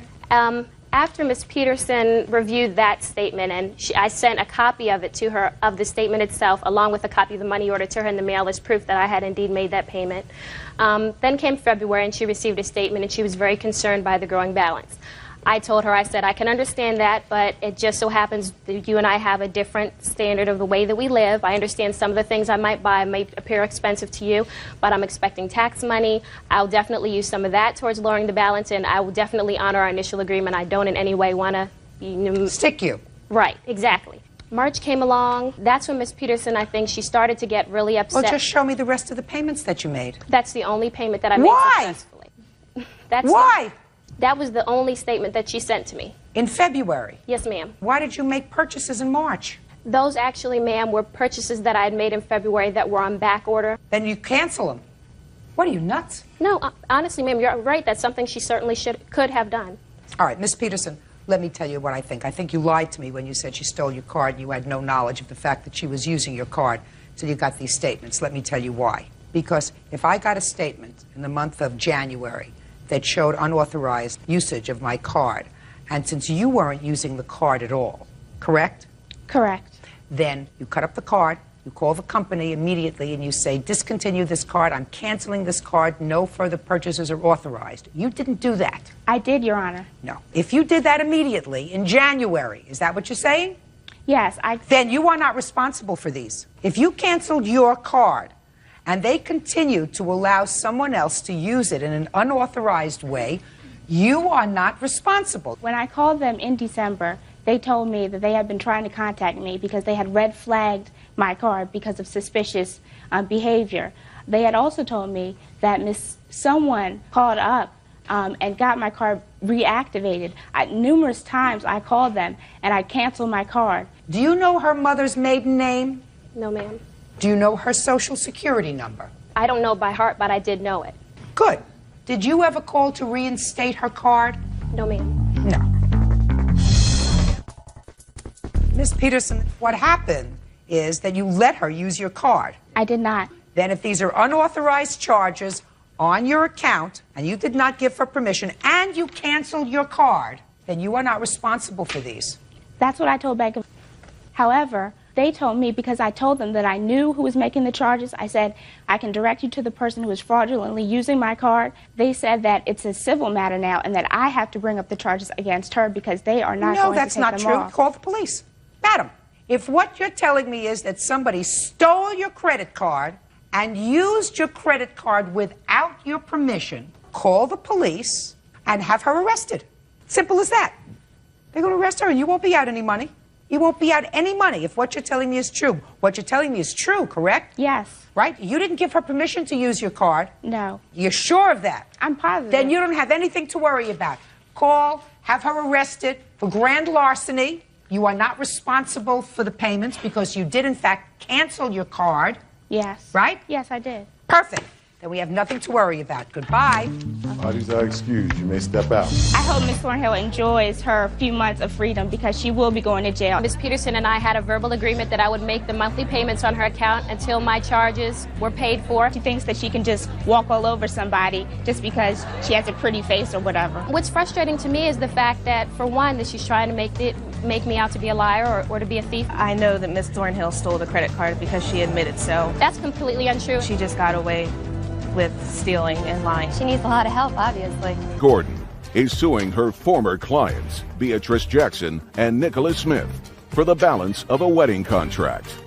Court come to order. All rise. Have a seat, please. Case number 2030, Gordon versus Jackson Smith. Thank you. You're welcome. Miss Gordon, you're a wedding planner. Yes. You called her to plan a wedding that you were having in Las Vegas. Yes. Is your husband? Yes. The wedding was scheduled for what date? April 30th of 22.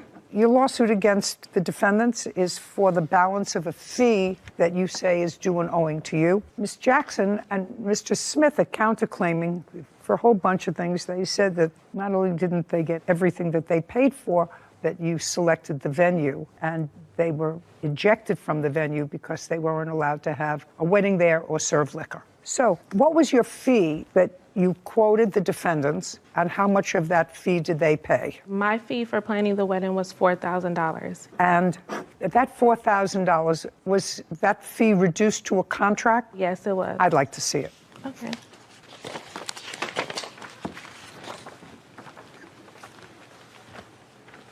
Ms. Jackson, this your first wedding? Yes. And yours? Yes.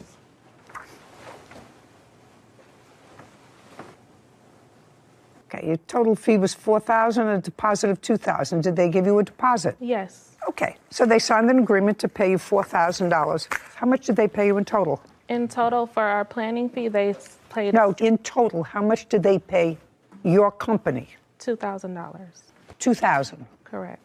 So how our company is set up is we're set up as an affordable payment plan for a wedding. So we set up our clients on a payment plan. So they also pay the expenses of all of their wedding through us. So you have to send them an invoice for what it was that you spent for the vendors. Correct. Okay. And then also the default of that contract states that if they miss payments, they have breached the contract. That's why we're here. Each of you is accusing the other of breaching this agreement. You say that they didn't finish paying you what they owed you, and they say you didn't furnish the services to them that they signed up for the wedding. They gave you $2,000, and the wedding was supposed to be held where? The banquet hall. Did you send them a deposit? No, because at that time she had not paid enough money. Just a second. The answer is no. You had not sent them a deposit. No. Had they sent you the deposit of $2,000? They sent me the deposit for our planning fee, yes. I'm talking about for your planning fee, $2,000. Yes. And how much was the deposit for? 50% of $16,000, which was $8,000. And where is the invoice for that you sent them? I don't have that invoice because she was not able to secure the venue. I read it. And from what I read in your complaint, the original venue that you secured according to you, was rendered unavailable because of a broken pipe.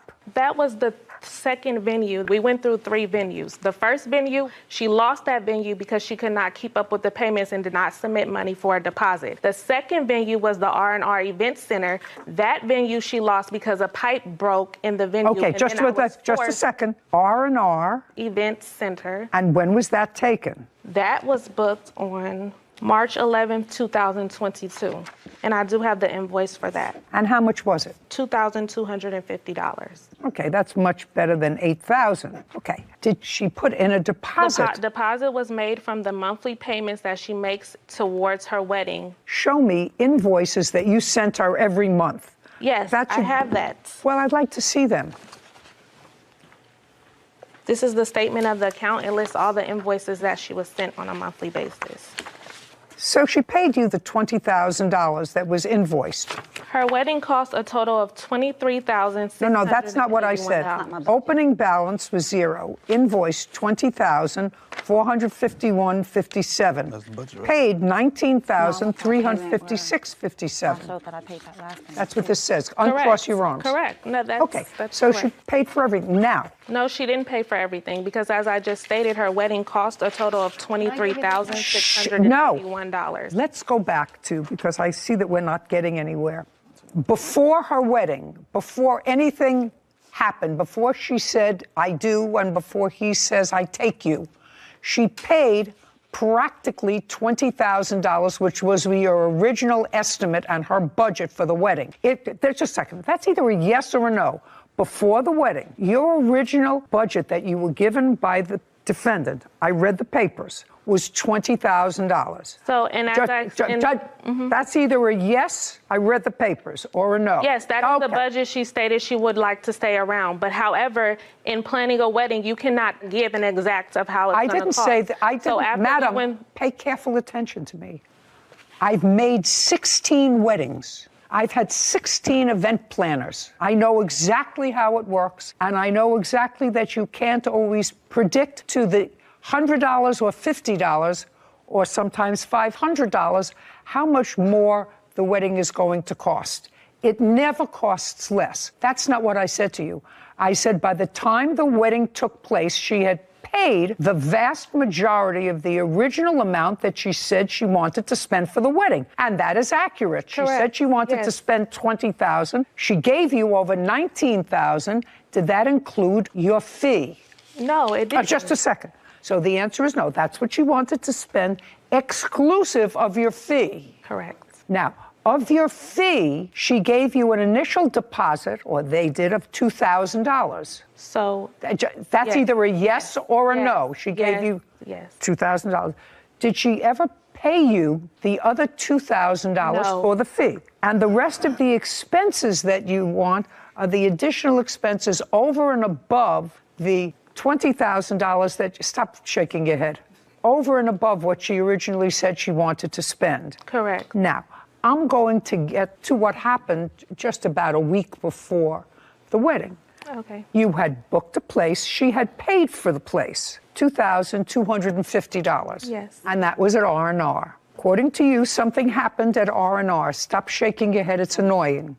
Something happened at R&R. What happened at R&R and when? Correct. The wedding was scheduled to happen on April 30th. Tell me what happened at R&R. I was informed by Rico, the owner, sitting on that side, that a pipe had busted and the venue would no longer be available for usage on her wedding date. And on what date was that?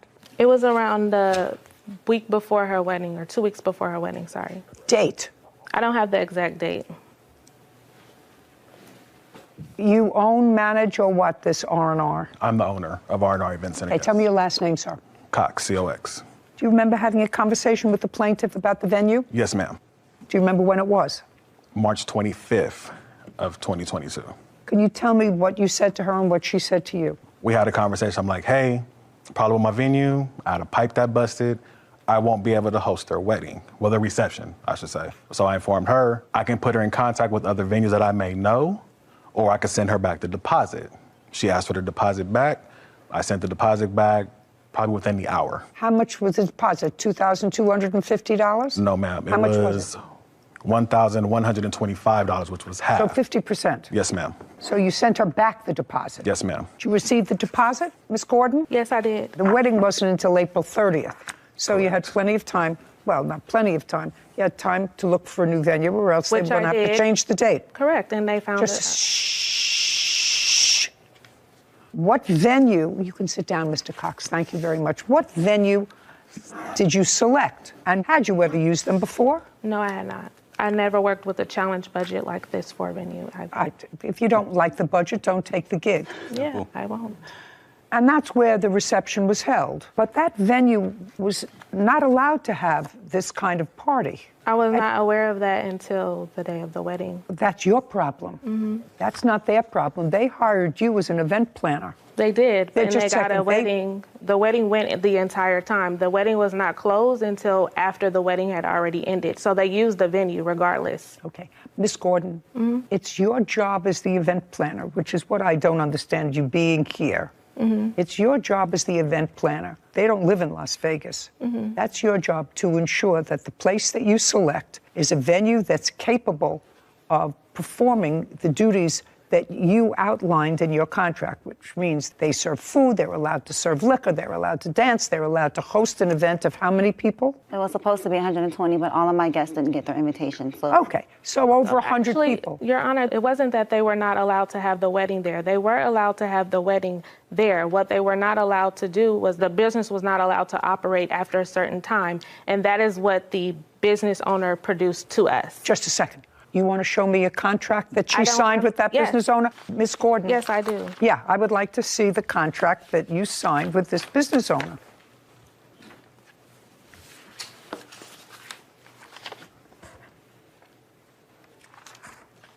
Sarah, just for my own information, would you look up this venue, please? Tell me what you find. Sure. Miss Gordon, this space was a little less money than the previous space that you had selected. Correct.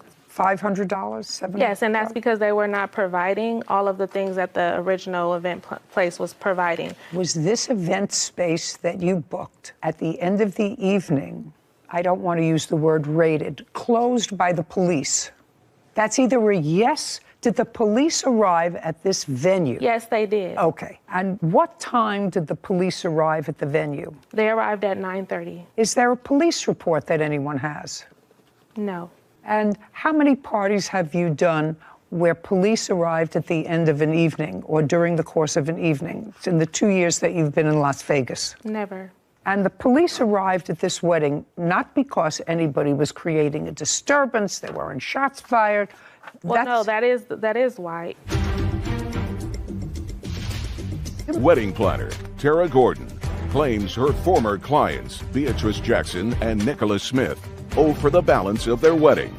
Beatrice and Nicholas are countersuing for breach of contract. Okay, police arrived at this wedding not because anybody was creating a disturbance, there weren't shots fired.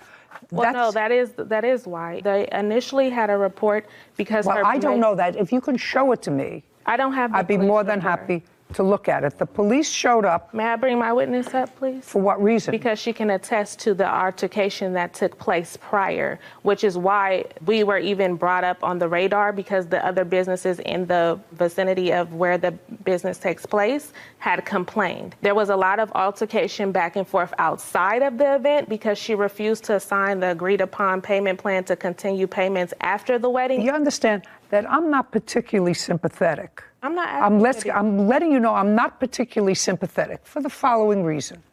Somebody plans a wedding and has a budget of $20,000 plus your fee, so that's, say, $25,000 that they either put together or are saving up for a wedding, first for each.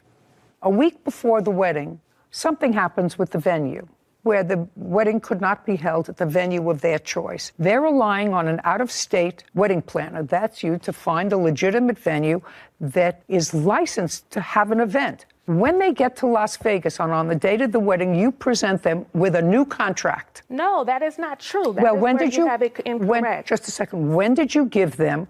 Because you said that the problem which caused the police to come. Messages too. Just a second. I don't understand. Before I selected the very last venue, she was on FaceTime with me, looking at the venue with me, because I informed her I've never worked with this venue. I don't know anything about the venue. I told her that the best thing for her is to postpone her wedding. She was already behind in payments. This is her third venue. Just a second, she paid you almost the entire $20,000. She paid it in March. In March. Doesn't matter. She paid you almost the entire 30 days before her wedding. That's what you're not hearing. I'm not looking at you. Before her wedding, she paid you almost the entire amount of the $20,000 that she originally gave you as a budget before the wedding. If you look at the contract, it says that you're going to make monthly payments so that we can adequately plan your wedding. You booked me back in 2021, almost a year before your wedding. The wedding was to be planned over the course of that year. The initial venue that I have worked with, that I know is reputable, she ended up not paying the deposit on time, so they had to move forward with another date. After that, I didn't get any payments from her until March when she got her tax return. And then at that time, I was forced with less than 60 days to try to find another venue, in which I did, which was R&R event space. And then a pipe busted in that event space. And then I was forced to find another venue for her. I told her back in January, the top of the year, you need to postpone your wedding. Before invitations went out, before of all of that, when she was having troubles with her payment plan, I advised her as a professional, I think you should postpone your wedding date. You may talk a lot, but the bottom line is you're the expert. Uncross your arms. You're the expert. You're trying to talk over me? You're trying to talk over me? No, I'm not. Good. So you're the expert. She's out of town. The reason that she selects a wedding planner in Las Vegas is because you're supposed to know whether or not the venue that you recommend is able to take care of the party you book. You may say to her, I don't uncross. You may say to her, I don't know anything about the venue, but that's your job. You're supposed to know about the venue. When I told her in the first place that she needed to postpone her wedding, that was my professional You mean that's advice. No, that's not what she hired you for, to tell you to postpone her wedding. She hired you to plan her wedding, not to give her advice whether or not. You're trying to talk over me. That doesn't happen. That doesn't happen. You have to understand there are certain things that you did. Okay. You got out the invitations. That's a great thing. I assume you got a DJ. That's great. All of those things. The wedding itself, to me, was problematic. If my wedding ended with the police coming to the venue, and it turned out that the venue was one where you weren't allowed to have that kind of an event, I would be annoyed at the wedding. They were allowed to have a wedding. No, they weren't. The police officer. The contract clearly states that. I don't care what it states. That's not what the police officer said. And you know, because you have a police. I don't care what it states. I don't care what it states. You started to tell me before that the reason the police came there is because there was an altercation about you giving her another contract on that date, and there were words outside, and people were complaining, other people who were in the air. That's not what I said. What did you say? The night before her wedding, I explained to her. I want to know what's happened on the date of the wedding. Just a second. Can you let me finish so I can articulate? I want you to go because I have a limited amount of time and I'm getting very old. I thought what you said to me, and you're going to read this back, is that the reason the police were drawn to the venue is because of the arguments outside. Correct. Let's read that back. That's what I just said.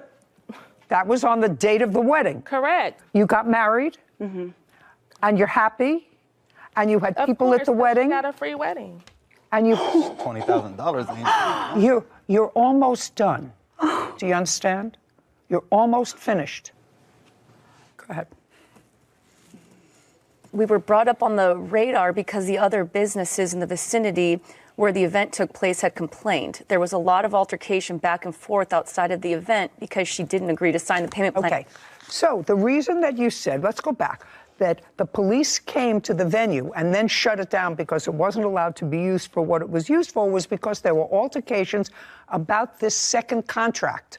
No, that's not the contract we were having an altercation about. That's what I'm trying to explain. Oh, just a second. On the day of the wedding, Miss Gordon, did you present her with a new contract to sign? That's either a yes or a no. Yes, I did, but not for the venue. It's not for the venue. I didn't say it was for the venue. Yes. On the day of her wedding, Did you present her with a new contract? The answer is yes. Yes. You said you had discussed that with her the night before? Correct. And uncross. Oh, sorry. And the night before, did she agree to sign? Yes, she Just a did. second. A new contract? Yes, she did. Okay. And the new contract provided for what? The new contract that she was supposed to sign Provided for what? provided for the remainder balance of the $23,681 that her wedding actually cost. Because she had only paid $19,000, you have the sheet, so I don't have the exact number. $19,356.57. Correct. So since she had only paid that amount and the total expenses for her wedding were $23,681, so the night before she agreed to make a payment plan with me to extend her payments beyond her wedding date to pay off this remaining balance. And is that what she agreed to on the phone? Is that what you're saying to me? Correct. She agreed with She you agreed on... Shh. She agreed on the phone to pay you the additional $3,500 or $4,000, and she agreed to pay it over time. Correct. And that was Friday night. Correct. And then she got to the wedding. Correct. And at what point did you present her with the new contract? At what point in the event? Upon her arrival to the reception venue. Now, what happened when you got to the reception venue? You'd already gotten through the ceremony, so you're already married. What time did you get to reception? So the reception was supposed to start at 5. It was supposed to start at 5, but when we got there, she wasn't even done decorating. All of my family stayed outside for another hour, including my grandmother, my grandpa. We waited in cars. Okay. Said it was supposed to start at 5. At 5. This venue that I have here someplace, you have it? I think it was supposed to start at 5:30 and end at 10:30 per the contract. Okay. Thank you. Was it supposed to start at 5:30? Yes.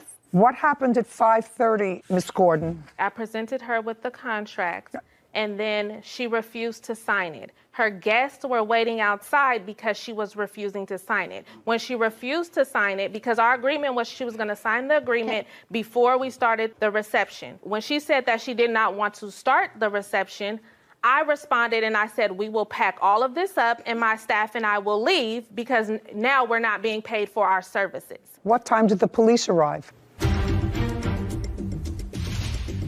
I'm telling you, I would be furious if I spent $20,000 for a wedding and my evening ended by the police having my guests leave. Furious.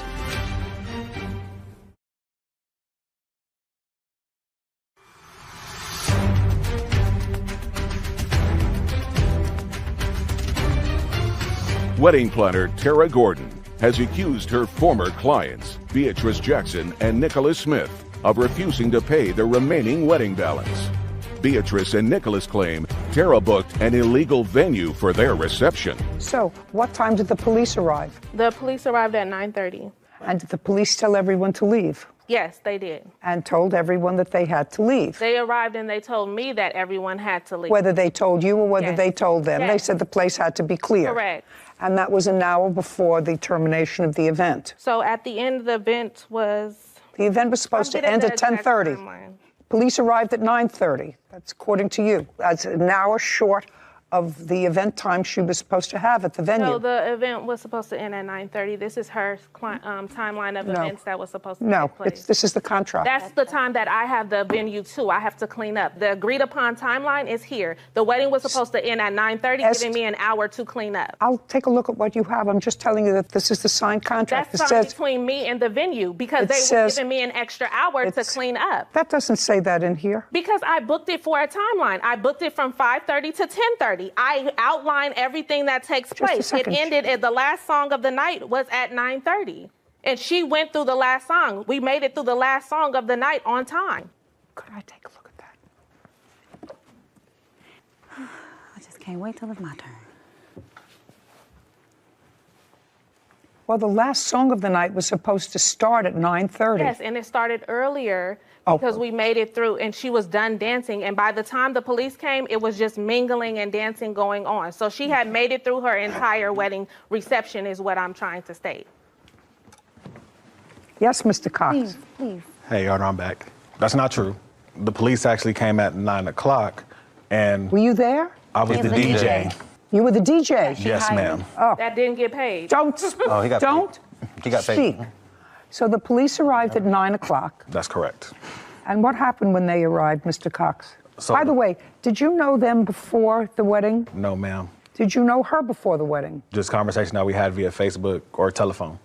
No, he did not know me So no. prior Just, to the I'm not talking to you. I'm talking to him. She booked your services. Yes, ma'am. And how much were your services for the night? My DJing services were $500. Were you paid? No, ma'am.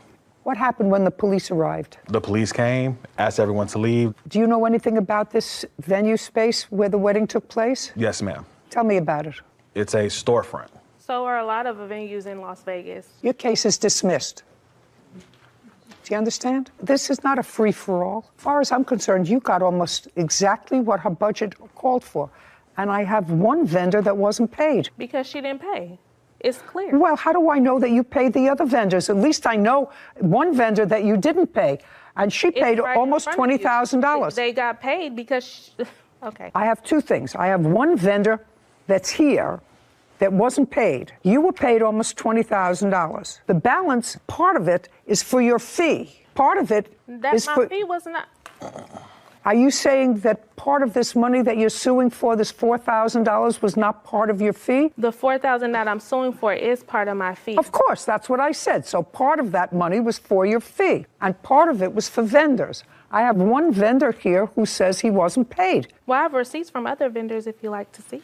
No, I know you had a lot of vendors, but you didn't pay him. He's the only I didn't pay him body. because she didn't pay me. It's clear. She didn't pay me enough money to pay her venue. I have here proof of how much every item in her wedding cost, which exceeded the $19,000 that she paid. Clearly, she owes more money. That's the facts of the matter. She owes more money to She's what her wedding cost. countersuing you for ruining her wedding because you booked it at a venue that wasn't allowed to have a wedding. She's got a counterclaim for far more than your claim. Bottom line is, she picked a wedding planner, she picked a venue, she tacitly approved this change of venue. Both of you had to at the last minute, but you did that relying on the wedding planner to find a venue that was capable to hold the event, and it wasn't. It wasn't. That's your job. Your job is to find an appropriate place so that the police don't raid a wedding a half hour before it's over. That's not the way a wedding is supposed to end.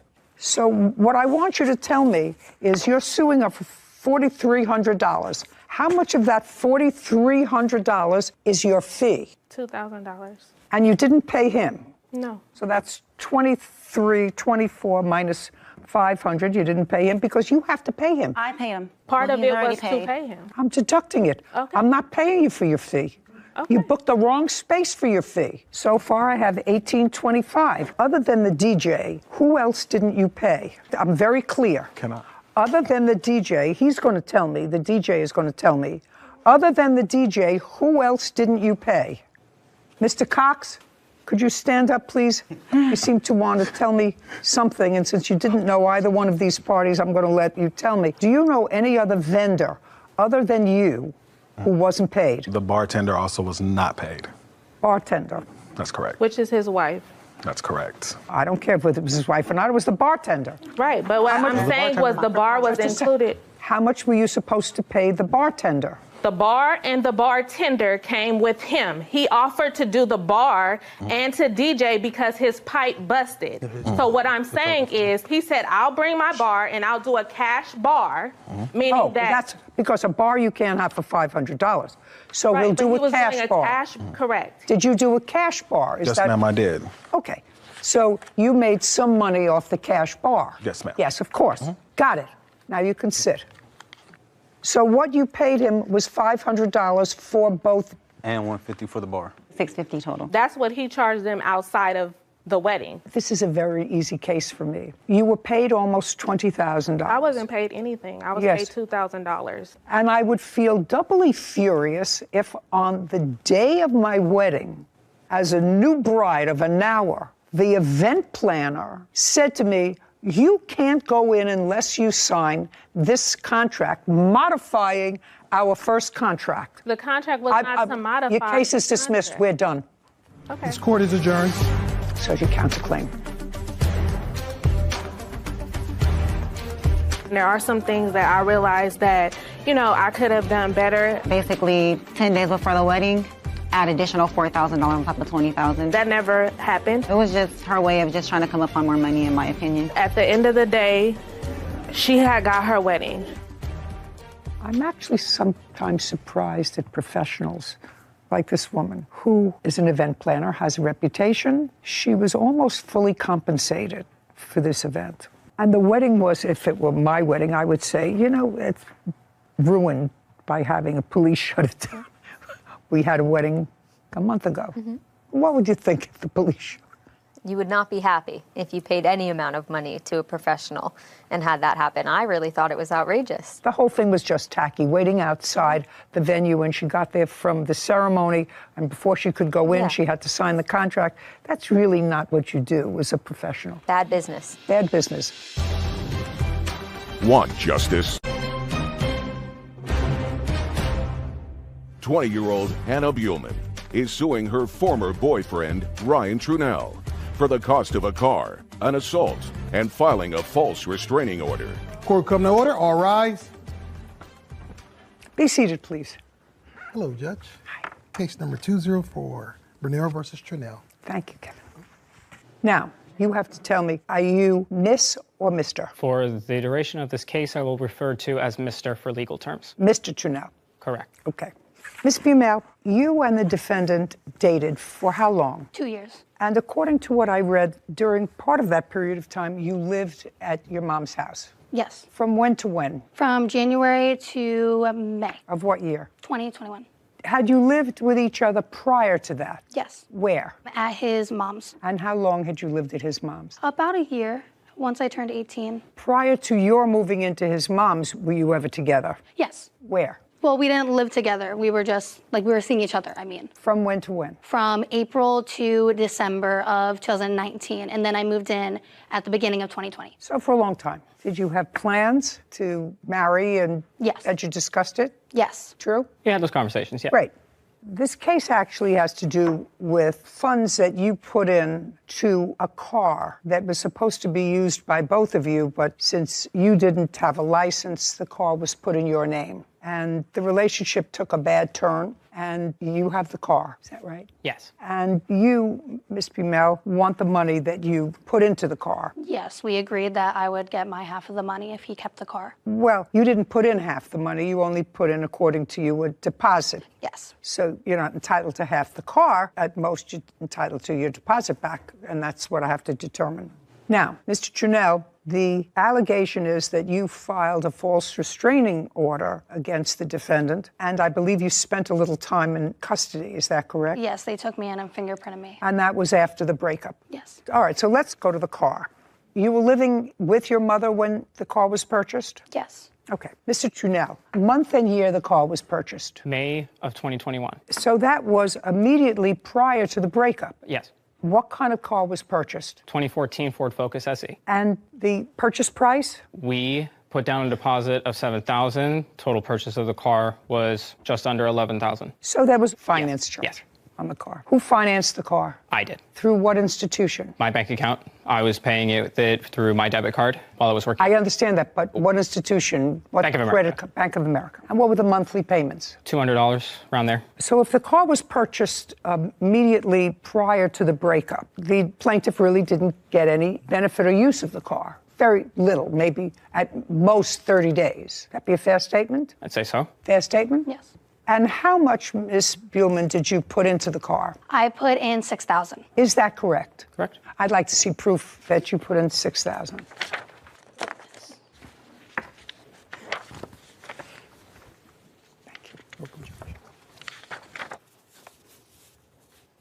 And then I also have bank statements. Sarah, would you do me a favor, just add up these figures for me, please? I'd like to see the bank statement.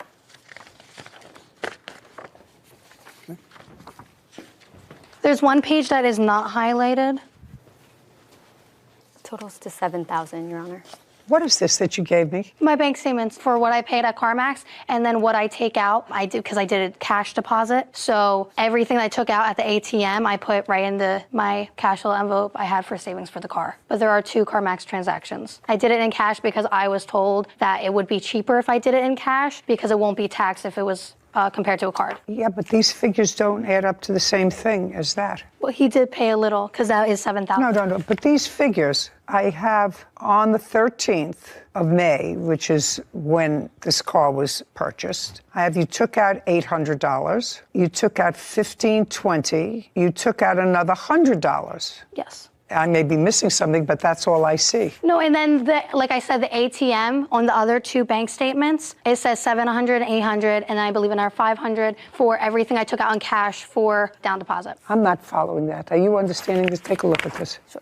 You know.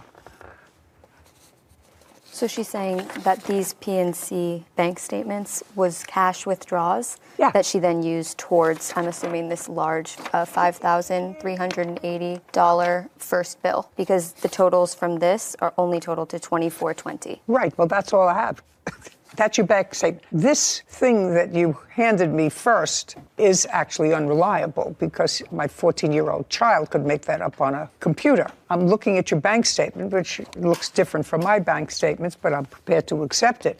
Do you have the invoice for the car that you purchased? I have the contract, the bill of sale. Contract. Yeah, I'd like to see it.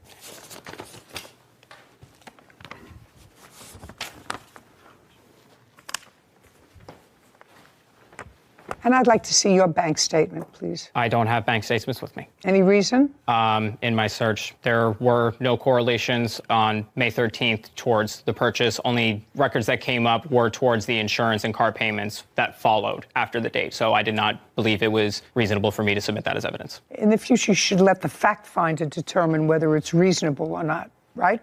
Yes, Your Honor. Okay. Now, when you finance the car, what this requires you to do is to maintain insurance. Yes. And it requires you to maintain insurance for both liability and collision until the remainder of the loan is paid off. Yes. Did you? Yes. Good. Now, without going into anything else, the 2 of you are no longer together. We may have to get into that later on the protective order, but the car was totaled. Yes. After the breakup. Yes. And the car was totaled and insured so that there was payment by the insurance company. Yes. How much? $6,000. Do you have any proof of that? No. Now, when you received the $6,000, the balance of your loan was $7,000. When was the car totaled? September 29th of 2021. So you had the car for a few months and made a few payments. Yes. Okay. Well, this looks to me as if she put down most of the down payment. Yes. And that at most you paid registration, tags, and a couple of car payments, which didn't total $6,000. Correct. Well, why didn't you give her the rest of the money? Are you following me? I mean, that doesn't seem like rocket science. It wasn't your money. The 2 of you broke up, and it's clear to me that you had a minimal investment in this dollar-wise. The reason I didn't was mainly because I was the only person that could hold on to the car and keep it legally because it was under my insurance. Okay. I was able to finance it from there. Okay. Well, what you should have said to me was, I got a check for $6,000, but the $6,000, didn't that have to go to Bank of America? Yes, it did. It went to Bank of America, went to my account. I used it towards paying off medical bills from the accident, and I used it towards rent for my home. Well, why didn't you use it towards paying off the car loan? The insurance company had paid off the rest of what I was owed to pay on the car to CarMax. They paid it off. Oh, so they paid it off, plus they gave you $6,000. No, let me correct.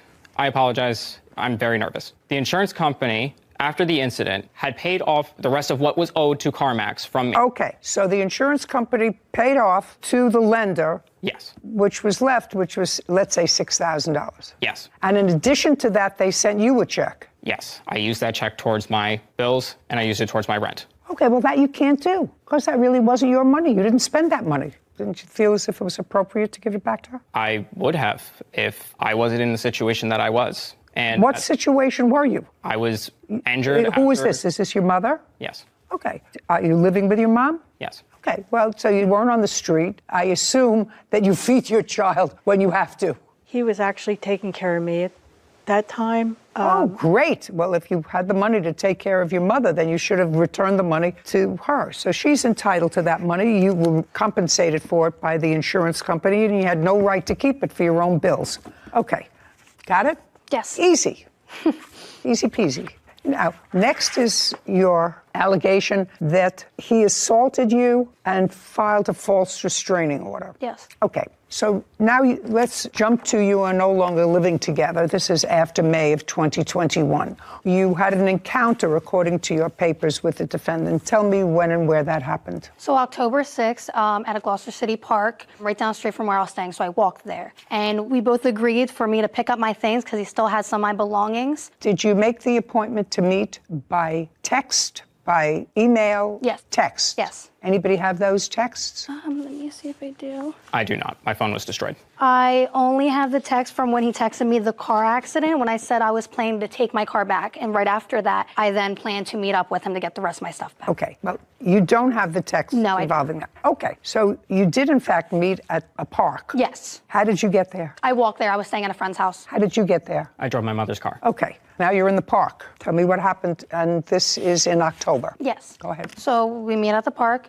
and he gives me my belongings. And then I asked him, because throughout the breakup and afterwards, I knew there was some things he was hiding from me. So I asked him if he was hiding anything, and to get some closure, I just wanted the truth. And so from then, he was getting a little frustrated about it. And I was just saying, I don't know what I did wrong. And then he threatened to hit me. And then I said... You said to him, I don't know what I did wrong. Yes. Because he moved out. Well, from the reason he told me we broke up, he said it was mental illness. And then I felt like I wasn't helping if I could do any more. I felt like I could have done more because I was very accepting of who he is now. And so since that happened and I was so accepting of him, then he threatened to hit me. And I was very confused. And I just said, okay. And then he shoved it and swung at me. And at no time did you hit him? After that, I did defend myself and I did hit him. What did you hit him with? Just my hands. I pushed him just to get him off of me. Was he injured? By scratches, yes. Where? On the face. There was like 2 scratches I saw. And what about you? I had bruises on my shoulders, both shoulders, and then I had a swelling on my head. Either of you have photographs of the injuries? I do. I'd like to take a look at them. 20-year-old Hannah Buellman says ex-boyfriend Ryan Trunell is responsible for a car down payment and injuries from an assault. Ryan said he was the one assaulted. Either of you have photographs of the injuries? I do. I'd like to take a look at them. Thank you.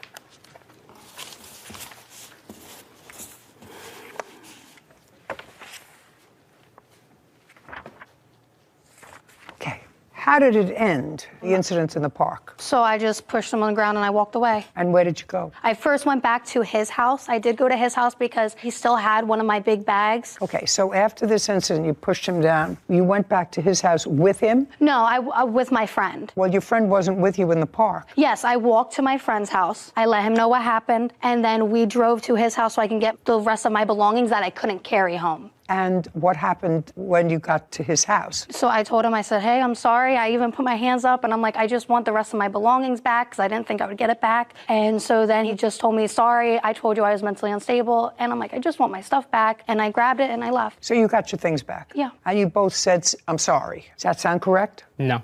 Well, tell me your version of, you had this argument in the park. We had an argument in the park. She was asking me questions about why the relationship had ended. I had explained that it was through emotional turmoil, mental illness, and that she was not being very supportive. She was very toxic, and she was very aggressive with me. And when I had told her that I was going through all of this stuff and that I felt bad for things that happened in the relationship, I told her that you need to understand that you did me wrong too. She said, so what? I pushed her. She swung first. I swung back. We fought. We broke up the fight in the beginning. I apologized. Her items were on the ground. I picked them up. I handed them to her. She punched me in the face twice. Post that, grabbed my hair, pulled it, and then we broke up the fight after. I got in my car. I went home first. She went back across the street to her friend's place. I was at the apartment. I was just talking to my landlords about some stuff that my mother and I had to take care of. I don't exactly remember. As I was coming back up from the apartment, her and her friend had walked up, threatened to charge me with assault, and demanded the $7,000 for the car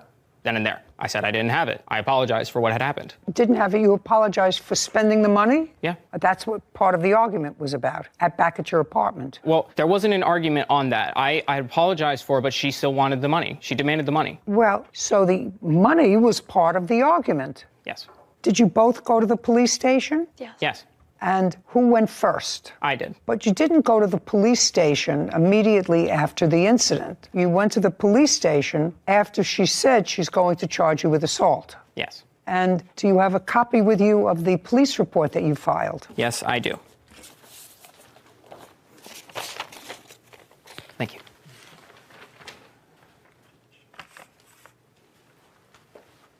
You have a copy of the police report you filed? I do not. You do not. Okay. So you were not injured, and what I'm putting together here is that you went to the police station and filed this because she had threatened to go to the police and charge you with assault. You went there, got there first, and you got there second. Is that right? And by the time you got there, is that the time they took you into custody? Yes. Okay.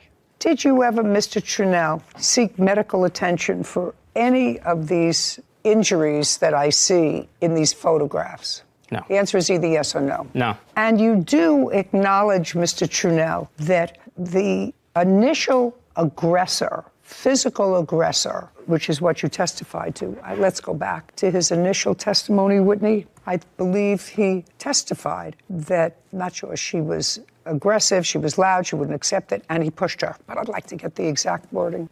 So I told her that you need to understand that you did me wrong too. She said, so what? I pushed her. She swung first. I swung back. We fought. Okay, so after you pushed her, after you put your hands on her, according to you, she swung at you. Correct. Okay, well, you didn't expect her to give you a kiss after you pushed her. No.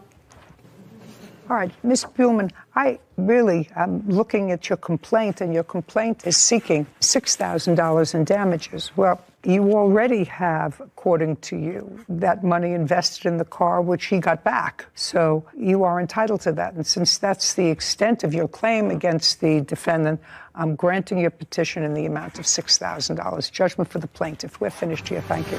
Thank you. This court is adjourned. There were a lot of factors going on, I believe, just between both of us. I'm just more than grateful to finally get this over with. I've been waiting too long and Just a lot, I think, that I had to work on, too. fighting for it and put so much work and time into it. A lot of the things that were going on in my head was me being depressed, having to deal with a lot of what was going on in the world at the same time, too. Well, he was like trying on makeup and stuff when we were together, and I was showing him how to do makeup, and I was being very supportive and just telling him, you know, you should get help, go get a therapist. I felt like she was pushing me away. And I don't know why he thought the other way around, because We just both go our separate ways, and we both just try and be happy. And I didn't know what to do, and what I was doing I thought was supportive. That must have been a very difficult breakup for both of them after being together for a significant number of years. But that's tip number one of Judy Justice is never put your hands on someone. And tip number two, never purchase property, dogs, cars, timeshares with someone who's not your legal partner or without a contract. I mean, we've seen this time and time again. Those people who don't follow that advice have kept me in business for 27 years. We'll keep telling them that. You're right. Yenny Pajaro is suing his ex-girlfriend, Gigi Strackman, for a plane ticket, credit card charges, and a stolen cat. Court come to order. All rise. Have a seat, everyone. Hello, Judge. Case number 2016, Pajaro versus Stratman. Mr. Perari, it is your claim that the defendant, who lived with you for a brief period of time, owes you money for a plane ticket and for her unauthorized use of your credit card. That's correct. I don't know what the defense is to this, except that I think her defense is that you were just stupid and she took advantage of you. I'm trying to figure it out. I'm actually trying to figure it out. But you met the defendant, according to you, on an online dating app and started a conversation with her on what date? So we met in March 2020 on a dating app for LGBTQ people. We started dating in March 2020. 4 months later, she moved in with me, which I know is not smart, but... July? Yes, in July 2020. And where had she been living? She had been living in Florida. And where do you live? I live in Seattle, Washington. Did you send her money for a plane ticket? How did she get to you? She had money herself at that time to cover the cost of moving. So she moved, and it was her own funds that she used to move? Yeah, the swindling hadn't started yet. You must have had some substantial What is this? What is this look? I don't know what this look is. Oh, it's just the verbiage. Okay, well, let me go back and let me start with you, okay? Because there's only one theatrical person here in this room, and that's me. Do you understand? I do. Yes. I get paid the big bucks to be theatrical. Okay, so Miss Strackman, you lived in Miami. He lived in Seattle, Washington. You decided to move in with him. What kind of work were you doing in Seattle? I was a video editor, but when COVID happened, everyone kind of lost their jobs. And what arrangements did you make with him when you were going to move in with him? He told me that if I gave up my life in Florida, I had a very lovely apartment, lots of friends. You had a lovely apartment, you had I nice gave up friends, everything to but go no and job. move to Seattle. Okay, so he said, move to Seattle and I'll take care of you. Yes. That's what you say in here. Yes. And that was in July of 2020. Yes. Is that about what you said to her? No. The reason she moved in, again, it was 4 months after we started dating, which normally... Had you seen her during those 4 months? We had Zoom. That's either yes or no. No. No, you had no physical contact with her? No. Okay. But because we were in lockdown and we were both pretty isolated, it made sense. Her lease was ending and things moved really fast between us, so we decided to try it together. Yeah. Okay. Was there any discussion about what she was going to do once she got to Seattle? Yeah, so as she stated, she was a freelance video editor, and she said she was going to potentially have more work in Seattle and continue to try and find gigs for that or find other employment, drive for Uber Eats. But she came to you and she wasn't working? She wasn't working, no. Okay. And the relationship with her ended in what month? It ended in February 2021. So it was a relatively short live-in period, maybe 6-7 months. Right, because of her. Did she ever work when she was with you? Not that I Just a second, I'm going to ask her. Did you ever have full-time gainful employment during the time that you lived with the plaintiff? I did not. I was not supposed to. I didn't ask you. I don't ask to be editorialized. I asked you, did you ever work full-time? No. Did you ever work part-time? No. Okay. Then there came a time, according to what I read in both of your papers, that he purchased a plane ticket for you to go back to Miami. That would be a yes. That is correct. You're And what month was that? That was in February of 2021. And tell me, in your own words, what you told him as to why you wanted to go to Miami, because he wasn't going with you. He was not going with me. Tell me what you told him as to why you needed to go to Miami. I told him that I needed to visit my sister. And does your sister live in Miami? Yes. Had you been there to visit her before? I had, yeah. While you were living with him? No, I didn't travel. So this was the first time you wanted to go and visit your sister? Yes. Okay, was there any specific reason that you gave him as to why you wanted to go visit your sister? She was sick and I wanted to be there. But did you tell him what she was sick with? Yeah, it was COVID. Does she live alone? At the time, yes. You know, it's not going to be easy. It's going to get harder. Now, the plaintiff seems like a relatively intelligent human being. Hands off hips. If somebody I lived with say, I want to go and see, unless it was a young child, maybe in a school or something, that lived alone in an attic dormer, I want to go see my sister who's sick with COVID, and you don't have COVID, and this is 2021, I would say, well, why would you do that and put yourself at risk and then come back and put me at risk? Didn't you have that conversation? We didn't, Your Honor, no. It just didn't come up. I want to go take care of my sister because she has COVID? What about isolation? Didn't you ever hear about that? I did hear about that. I spent a lot of Well, what do you time think that means? Isolation means not traveling. No, isolation means you're not supposed to be around other people if you test positive for COVID. If you're sick, stay at home. You don't travel cross country to be with somebody who's sick. But it doesn't make any difference, actually, because you should have picked up on that or whatever, because you didn't really want this ticket, according to what I read, Miss Strackman, to go and visit your sick sister. You needed this ticket because you had started to become involved with a boyfriend who was in jail in Florida. Unfortunately, yes. Okay. So that's a yes, which you didn't tell him. So you took the money from him for, let's just start with the ticket, under false pretenses. I did, but Just a second. That's all. I did. Not a but. Not a little. I did take the money from him under false pretenses when you went to Florida. He said you needed it for one thing. And in fact, you didn't. That's the false pretenses. How much was the ticket? The ticket was for $427.40. Okay. And when you went to Florida, Miss Strackman, and you stayed in a hotel, motel, what did you stay in? I stayed in a hotel. And whose charge account did you use for the hotel? Yenny had given me a credit card. That's not what I asked you. That's a name. Whose credit card did you use when you stayed at the hotel? The plaintiff, Yenny's. Mm-hmm. And that was by pre-arrangement with him that you were going to stay in a hotel rather than with your sister? No, but I have the credit card for... Now, that's not what I mean. Let's go back. You had the credit card. I'm assuming for the purpose of this question that what you say, and I don't know if it's true, but assuming for this question that what you say in your answer is accurate, that he gave you a credit card to use for your necessaries and expenses for emergencies. Yes. Yes. You would agree that going to visit secretly another boyfriend in Miami is not a necessity. You would agree that Yenny cheating on me was not a necessity. No.